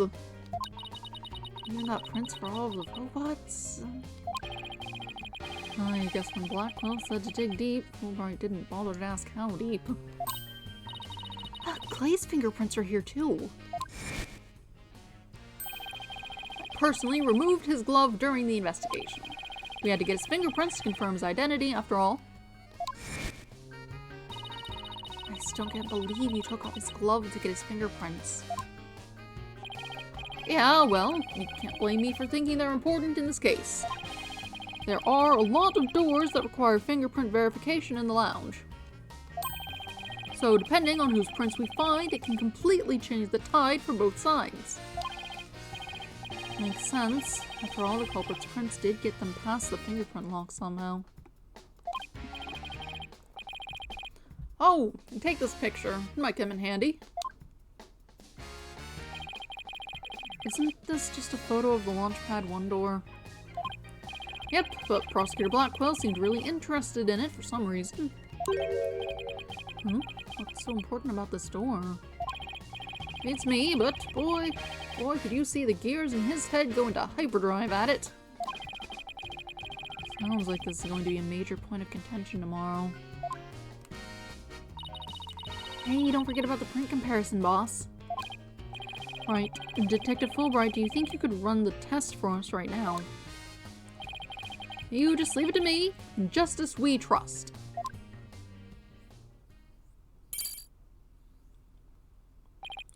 Okay, here we go. Well, it looks like it was Mr. Starbuck who opened that security door. He must have opened it when they went to go board the rocket. His heart must have been full of hopes and dreams for a space adventure right then. Launchpad 1 door lock updated in the court record.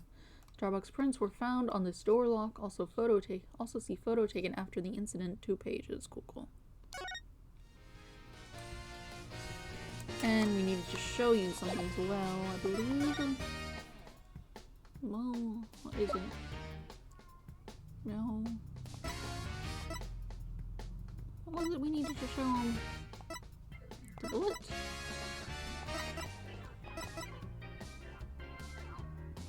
You wanted to ask about this, maybe?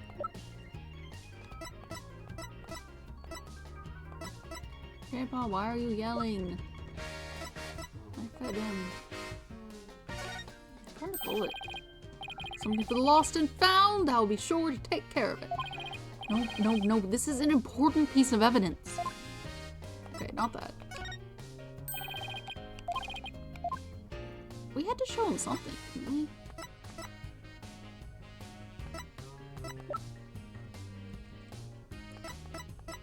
What was it?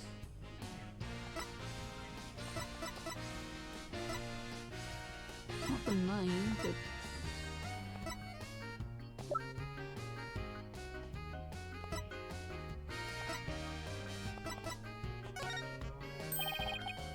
This is a picture of a... Okay. I'm sure there was... What was I needed to show him? Was it just...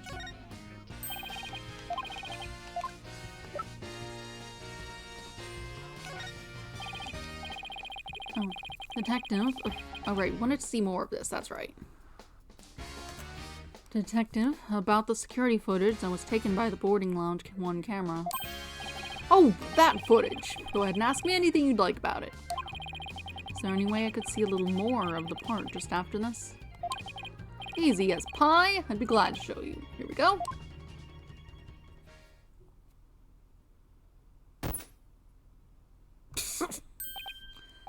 The screen went blank. Yes, apparently the after effects of the explosion damaged the wires. So there's no footage after this point. Why didn't you just say so from the beginning? Okay. Video ends immediately after the scene. Something definitely seems to be up with you, detective. You're unusually cooperative. Well, I just figure if we work together, we'll get that much closer to justice, right? But it seems like something's really been bothering you. You don't have some ulterior motive, do you? What? I don't know what you're talking about. I would never do something like that. Anything like that, rather. Oh, he does still have that. I went looking in the evidence earlier and I didn't see it. It's been a while, but those are definitely psych locks. Did you just mouth psyched? Is there something I should be psyched about? No, psych lock. It's a system of locks on the secrets of in a person's heart. I can see when people are trying to hide those secrets by using the power of this Magatama. Presenting evidence can break those locks and reveal any secrets they're hiding. Mr. Wright? How much did they bilk you out for that piece of rock? Bilk you out of... what is that word? I'm guessing you're saying he got scammed or something. Or that it looks expensive.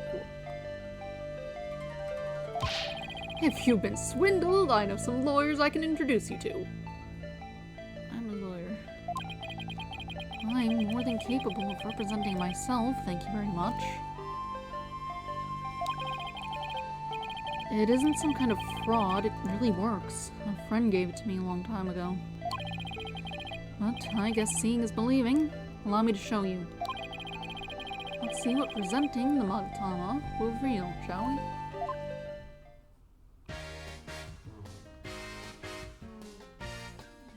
Take that! Alright, what we got going on? Why, you're being cooperative. I think you're hiding something, Detective. So why don't you just tell us about it? What to do? Which path's the path of justice? Detective Fulbright is really in agony. I bet this is the issue he's so torn up over. I really understand what's been bothering you, Detective. I truly do. Something happened that goes against your principles. Isn't that right? No, I don't know what you're talking about. Until the explosions occurred, everything was just fine. Is that a fact? Yep, peaceful as peaceful can be, everyone whistling a happy tune as they did their job. You never saw a more relaxed guard detail for a routine rocket launch. I don't think the guard detail was as relaxed as you claim, as long as this exists. Oh? The guards?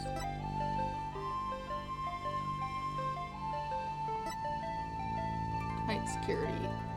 These officers and riot police.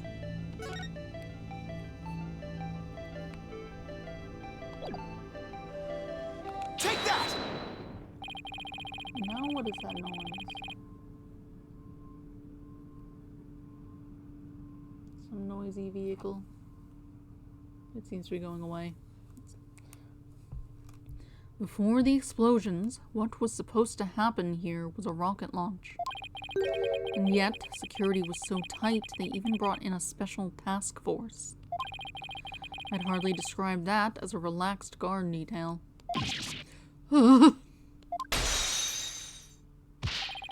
Now, hold on, just one moment. The entire nation had their eyes on this extremely important rocket launch. That's why I was called in on special security detail. As versatile as you are, I could certainly believe that's true. But I'd say it's very strange that this person would be part of that detail from the outset. Take that! Detective Arm specialized in bomb cases. The fact that she was here on hand means that you people knew there was the possibility that a bombing would occur. You got me there, Mr. Wright. Unlock successful. Well, I'm sure those text things would have been really neat in actual 3D with the 3DS, but, you know. Alright. What you can't say. Alright, I concede. You win. It's just as you say. A few days before the launch, they were warned about a potential bombing. But the plan to launch went ahead in spite of the threat. But why? What were they planning to do if someone got hurt or killed? Yeah, I know. The decision to move forward wasn't exactly just, was it? How was the warning delivered? By phone, and directly to Director Cosmos. But the police department instructed everybody to keep it under wraps. That's a big thing to keep quiet about. No wonder you're so upset. But it's not only that, I've been distraught about Prosecutor Blackwell as well. Prosecutor Blackwell? Well, as his handler, I'm sure you have a lot of difficulties. That's not it. It's a question of justice. I've been wondering about why he's allowed to stand in court. The reason he's still prosecuting. Detective Fulbright, please, tell us everything you know. Yeah, he seems like just kind of a problem. You should, at the very least, remove all of his bladed weapons that he keeps throwing around. And maybe put his hawk on a leash.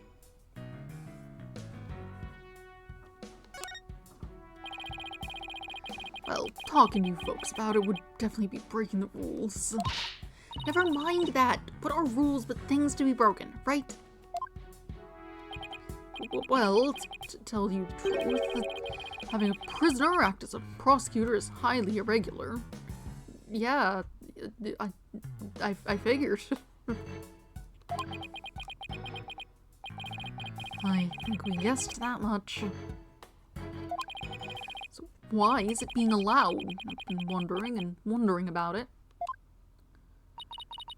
So you weren't told why either, huh? No, I guess the order came from pretty high up the ladder. I should make something today. Some sort of cookies. I want cookies. Actually, we don't have a lot of eggs now that I'm thinking about it. There's like 2 of them left last I still saw. So maybe not. Unless I can find a recipe that doesn't have them.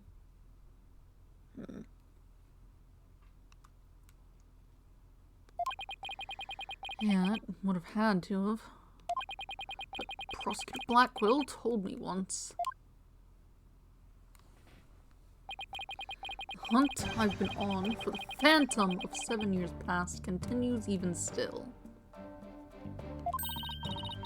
7 years past? That's when the rocket launch was all bad. The phantom, huh? Not one of the friendly variety either, I gather.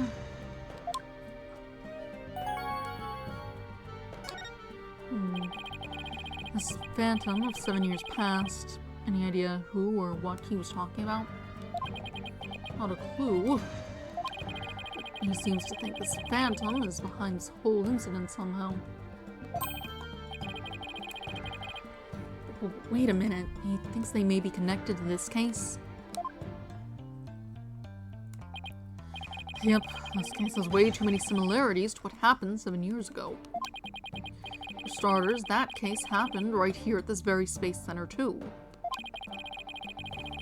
And in both incidents, a threat was issued via telephone. So that's why Prosecutor Blackquill thinks this incident is the work of the Phantom. Well, that's not the entire reason. I mean, if you want to talk about 7 years ago, that's when Prosecutor Blackquill was found guilty of murder. Yeah, who did he kill anyway? I don't think we know that. That messy case is what started the whole dark age of the law. So, you see how this Phantom and Prosecutor Blackwell's conviction might be related. Yeah, I can see why you'd think that. This incident and the Phantom, not to mention Blackwell's past. It's almost inconceivable that they would come to a head here. This might sound crazy, but Prosecutor Blackquill can't possibly believe Mr. Starbuck is this phantom person, right? I mean, he was acting kind of strange during the last trial and all. Prosecution appears to be ready as well. Silence!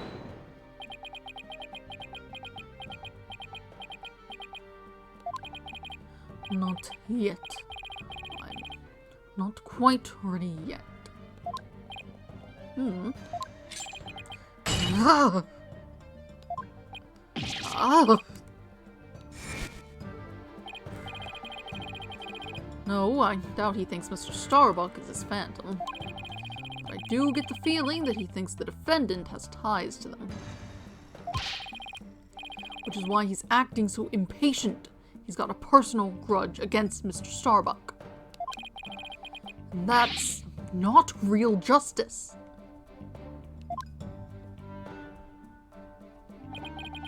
I've always trusted in Prosecutor Blackwell's judgment until now. But this time, they're just so overwrought about it all. If he's He's lost his ability to think rationally. I'm afraid it might lead to a false conviction. I've never seen Detective Fulbright so tormented. This must be why he's been so cooperative. Don't worry, that's exactly what we defense lawyers are working to prevent. I feel bad for Prosecutor Blackwell, but I'm going to be rooting for your team this time. Don't tell him that. You have to promise me you won't. Detective Fulbright, I guess I was wrong about you. I swore to reform Prosecutor Blackwell and make him a valued member of society again. So I can't just sit by and watch him give in to his emotions and tear the defendant apart. You are the only ones who can stop him in court. You really want what's best for Prosecutor Blackwell, don't you, Detective? Leave the courtroom to us. It's not like we want a guilty verdict either. I was hoping you'd say that. I'm really grateful to the both of you. To the two of you. Show my thanks, I'll give you another bit of information. It's about the eyewitness. I saw her hanging around the Space Center entrance a little while ago. Really? Then let's go find her, Mr. Wright. Thanks, you two. I feel a lot better now that I've been able to get that off my chest.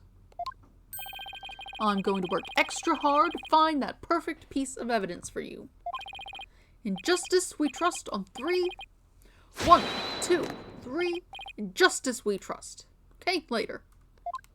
I was kind of thinking he was going to count down from there.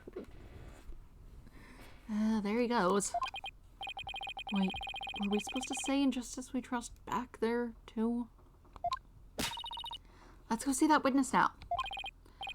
Alright, the Space Center entrance it is. Oh, my throat's getting a bit sore.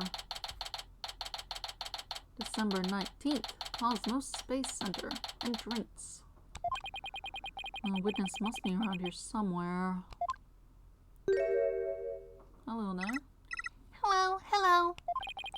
Uh-oh, don't tell me the witness is a robot. Hello, come over here. Hello, hello. Are you sightseeing? Are you lost? Are you... I am Conco. Shall I guide you? Guide you? I don't know why, but this robot's kind of freaking me out. It sounds like it's broken. Battery problem. Hey, you're not supposed to be wandering around. Who's this? Oh, hello there. Again? I've had it with you, hunk of junk. I'm outside. Am I wandering? When did that happen? Okay, welcome back, hunk of junk. You don't know how close you came. If you didn't snap out of it, I was going to put you on the curb on trash day. Nothing works better than a 42.5 degree karate chop. That's pretty specific. Excuse me, but are you the one who witnessed the murder? Oh, and I'm Phoenix Wright, the lead attorney for this case. How do you do? Huh. Big shot lawyers, huh? I'm Aura Blackwell. Blackwell? Fascinating. I'm a researcher developing robots here at Cosmos Space Center. Blackwell, could she be? And this good-for-nothing robot is named Hunk of Junk. My name isn't Hunk of Junk. My name is Conco. That's me, Miss Aura. Quit complaining. Your model number is Ponko 2. But Miss Aura, everybody calls me Conco. Quit your squawking already. Oh, what are you doing? Oh, no. There. I bet you won't be talking back now. I will obey completely. Yikes. Better watch what wires I cross with this one. I like your hair. Your last name is Blackwell. Do you have a relative in the legal profession? You are correct. Simon Blackwell, who used to be a prosecutor, is... Shut up! Only speak when I order you to speak. Simon is my little brother. You know him? Yes, we met him in court a few times. Right, Athena?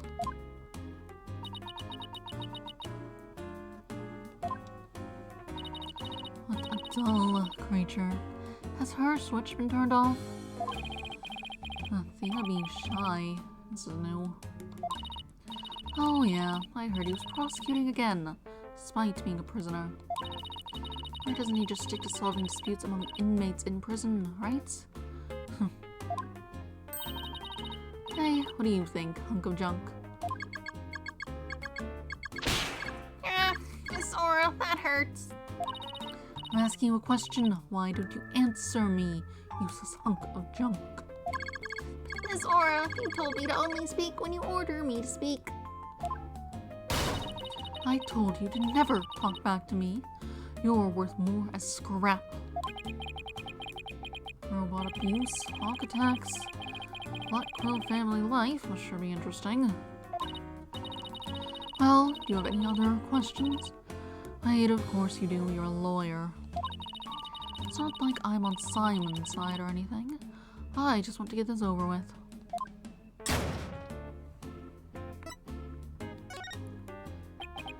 So, you're the person who witnessed the incident. That's right. I was on the 4th floor of the main building. In the robotics lab.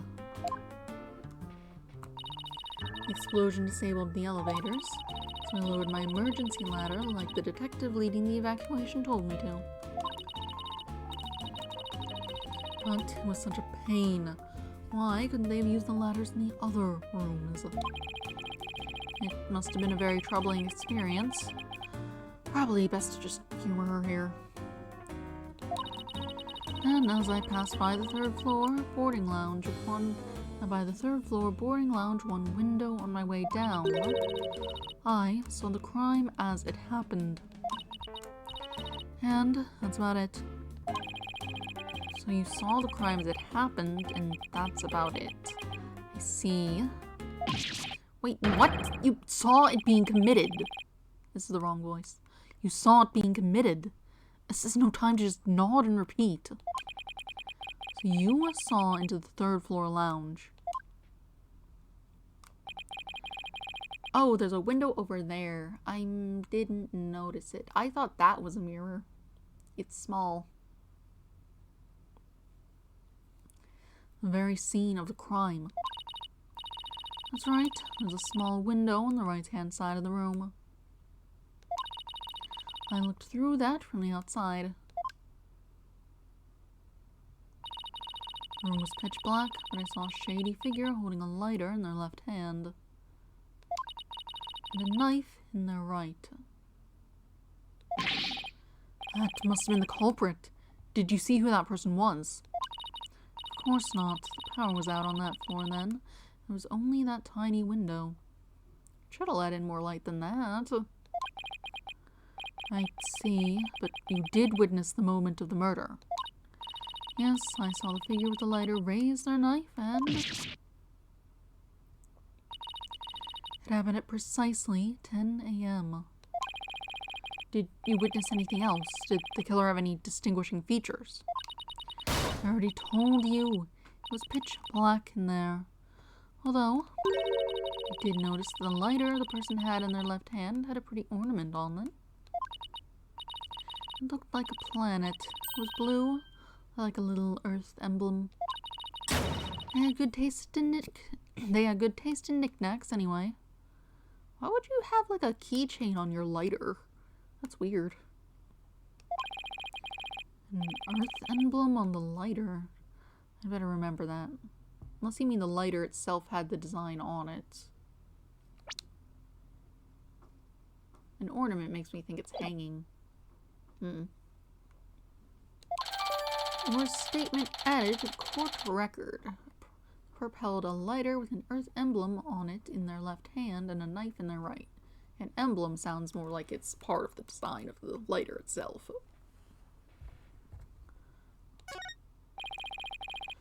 Thank you for your statement. We'll definitely prove Mr. Starbuck's innocence with this. Yeah, alright. I won't hold my breath. Pardon me? Oh, did I hurt your feelings? Sorry, I just detest lawyers. That's all. What don't you like about lawyers? It's just an instinctive dislike. Don't feel bad. I hate prosecutors even more. That didn't make me feel any better, actually. Okay, that's good. Why do you hate lawyers so much? Little thing from my past. The whole legal system is meaningless in the first place. I certainly don't agree. I mean, people are imperfect. They lie, they're influenced by silly emotions. You can't expect such imperfect creatures to uphold a reasonable system of law. I like robots much better. Even sad sacks like this one. Hey, you look alive there!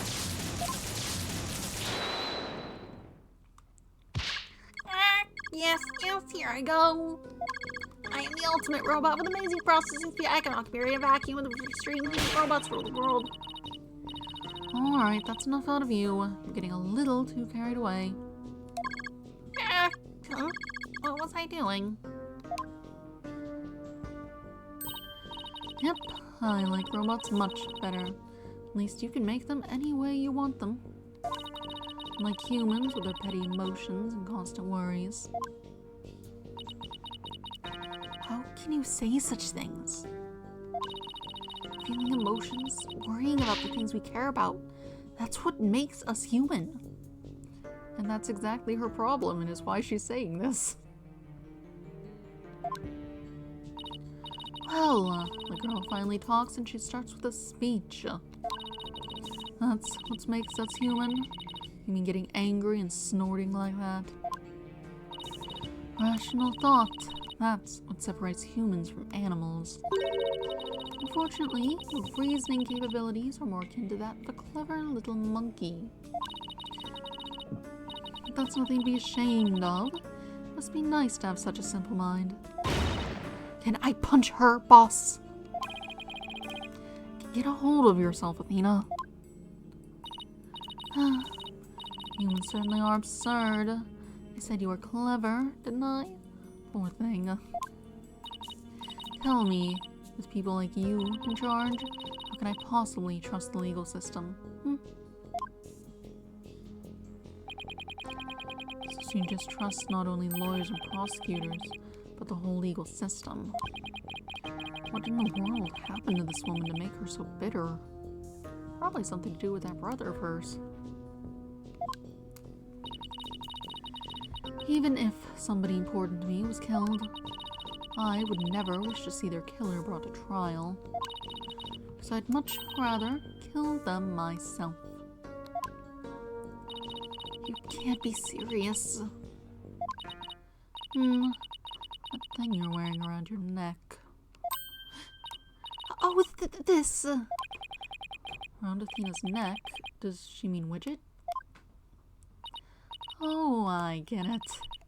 Well, Her Royal Highness has returned at last to her castle. Her Royal what? Is she talking about Athena? By the way, there are the rumors. Our director is going to be the star witness in court tomorrow, right? Director Cosmos. Yes, that's right. You poor things. You'd better be careful. That old man is a big liar and a huge braggart. What? He might seem like a big wig, but the center has all kinds of problems. He has a lot of skeletons in his closet. But it's your problem, so why should I care? What? That's it? No friendly tips? No good luck, guys? Just splendid. I'll leave you to your woes. Come on, hunk of junk. Okay, bye. It's sad to me that she doesn't believe in our legal system anymore. She must have had a very bad experience to make her feel that way. Are you alright, Athena? You seem very down. I can't believe she said all those things. Well, she's really upset. She's been trying not to let it show all this time. Well, I guess it's not all that surprising. You hear about fabricated evidence and false indictments on the news all the time. You mean that whole dark age of the law nonsense? I'm so sick of hearing about that. Well, all we can do is believe in what we're doing. Yeah, you're right, boss. I agree. Maybe it's time we went back to see Mr. Starbuck. Good idea. We should tell him about the bullet in Mr. and Mrs. Blackwell's... Good idea. We should tell him about the bullet in Miss Blackwell's statement. Alright then, next stop, the detention center. Let's get going then.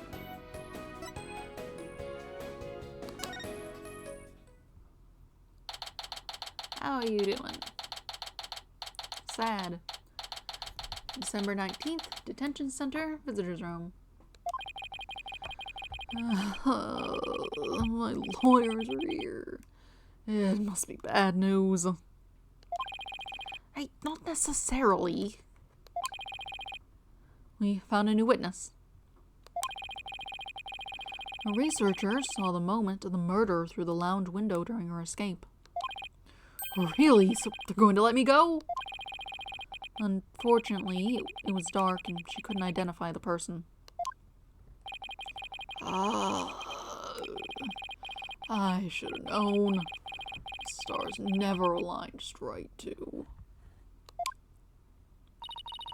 But we got a lead too, Mr. Starbuck. And the murderer had a lighter. The murderer had a lighter with an Earth emblem on it.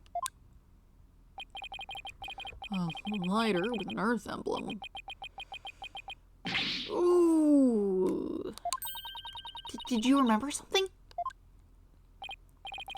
Yep, I sure did. Just a little bit, though. Anything at all would be a help, so please tell us what you remembered. Alright, what's up? I thought I was unconscious the whole time. But now I remember I woke up for a few brief moments. That's huge. Do you remember seeing anything? A lighter. I saw the flame of a lighter floating in the darkness. Good. What else did you see? What was nearby? It's definitely the boarding lounge. It must have been after Clay carried me there. In the light from the flame, I saw a dark shadow flickering. A dark shadow. That must have been the third party we've been looking for.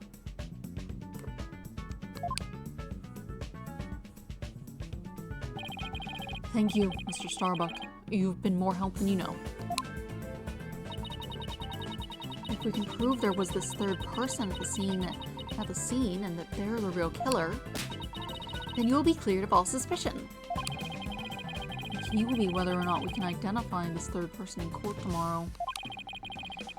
At least we have something to go on now, and that's a big plus. Probably tidy the evidence up a bit before someone mistakes me for a hoarder. Relevant evidence tidied up. Get off my screen. Now that we have a glimmer of hope, I'm suddenly starving. Why don't we go back to the office and treat ourselves to a big celebration in advance? For someone who's highly empathetic, you can be surprisingly unsympathetic.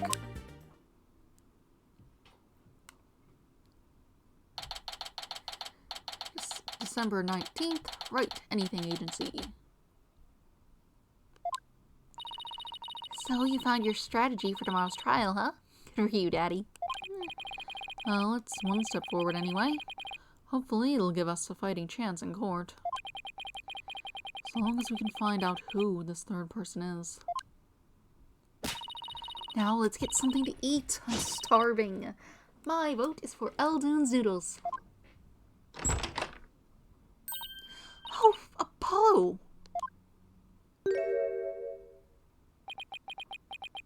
How you doing, buddy? What are you doing here? I didn't think the clinic was ready to release you yet. My wounds are fine, and I'm done lying around. Apollo, you're supposed to be in bed. Leave the case to us. We'll take it from here. Thanks, but that's not an option. Not for me. Apollo.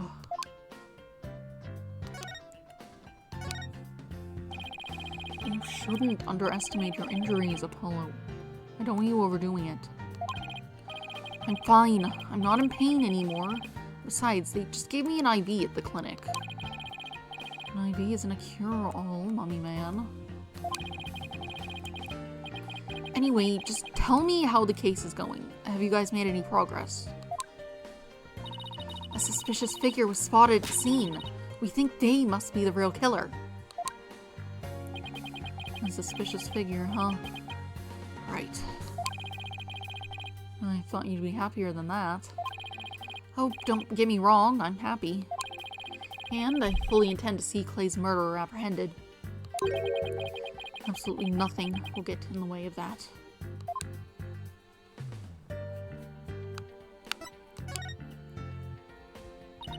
Clay was your best friend, right, Apollo? That's right. Best friend since junior high. Sounds like me and Junie. So, what was Clay like? Well, he was full of compassion and energy. And he had a really loud voice. If the two of you did voice training together now, I bet you'd break a few windows. You know, I bet you're right.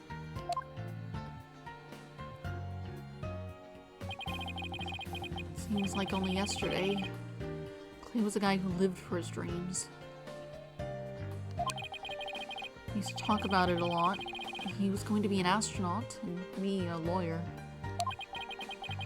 He'd talk well into the night, and even then, he never grew tired of it. Apollo, about that jacket.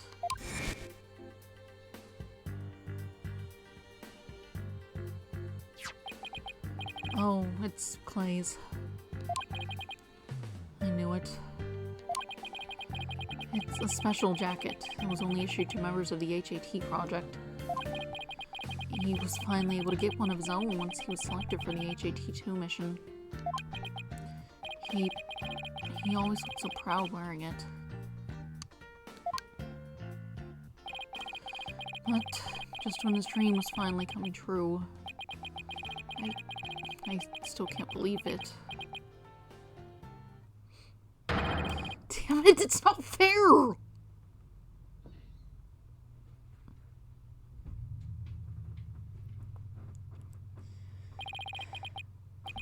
Apollo, I hope you don't try to carry the burden all alone. I guess we were both unlucky. My own debut was a disaster. I guess you're right on some level. That trial a year and a half ago wasn't exactly the smoothest of starts. That was a rough time for me, but Clay refused to let me quit. You're fine, he'd say. Don't give up. It was right during his screening exams, too. I couldn't have become a full-fledged lawyer without him. That "you're fine" of his is why I'm still standing here today. You're fine, huh?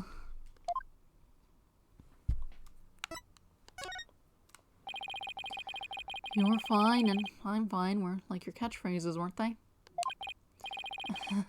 Something like that. Sure brings back memories. When we were in junior high, Clay's mom passed away in an accident. But he wouldn't show his sadness to anyone. One night, I found him crying all alone in the school courtyard.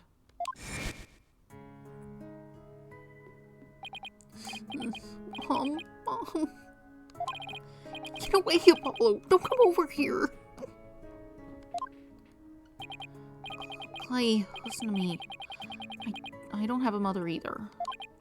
Uh-huh.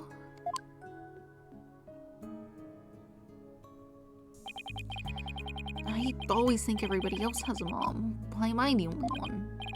But, you know, when I start to feel that way, I yell at the top of my lungs. I holler, I'm fine! And then, you know what? I start to feel like maybe I really will be fine. Little baby man. Apollo Justice is fine! Okay, Clay. Now it's your turn. Okay. Clay Taryn is fine. Here you go. Now we're both fine. We're fine. We're fine. What are you laughing about? See, we're fine. You laughed first. I'm fine. You're fine. We're both fine.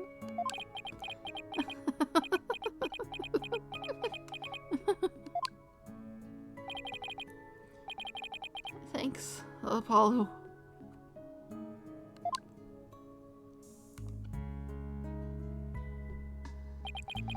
When you say it out loud, it really starts to feel real.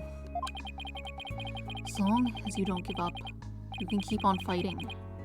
That's what we believed. As long as you don't give up. Wasn't there somebody else who said something similar? If I give in to my fear, I'll never find the truth.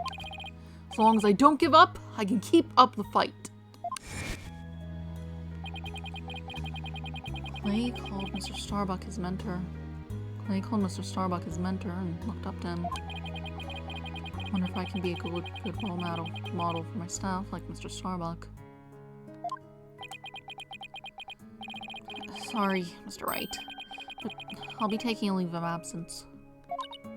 What? Wait, what do you mean by a leave? You're really serious? Can you at least give me a reason why? When I put Clay's jacket on, I swore to him that I would catch his killer myself. But that's our goal too. I agree with Athena. We should work together to find the truth. The truth, huh? That's a noble cause. What if the truth you seek and the truth I seek turn out to be different? I'm not sure I follow. What are you saying, Apollo? I'm going to catch the person responsible for taking my friend's life in my own way. Take good care of Mr. Starbuck for me. Now, I must be going. Goodbye.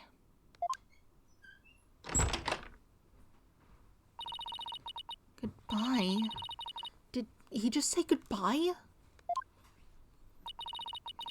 I sensed a lot of seething anger and hatred coming from him. And also, suspicion. He's not walking out on us like this. I'm going to go talk some sense into him. Hold on, Athena. Apollo can believe what he wants, but I believe he's wrong. Even if we take different paths, the truth we arrive at should be the same. I think the quicker we solve this case, the better it'll be for Apollo. Yeah, you're right, boss. Alright, that's enough for one day. Make sure you're ready for tomorrow's trial, okay?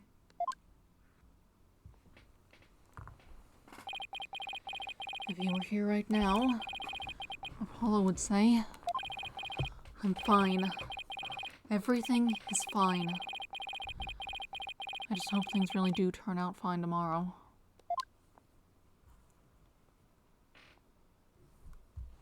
To be continued. Da-da-da. Alright. I would like to save my progress, please. Alright, but that's a good place to stop for the day. So, that's what I shall be doing. Let's get out of this area before it does something weird. Anyway, that's all for the day. On Wednesday, I shall be playing, I will be starting playing A Hat in Time. I have not played this game before.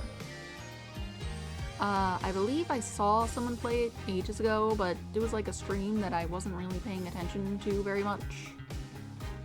So I don't remember much of it. Also, the point is a platformer, sort of look around, find the things type of game. So that's probably not that big a deal anyway. So, Wednesday will be A Hat in Time. Friday will be more Ace Attorney.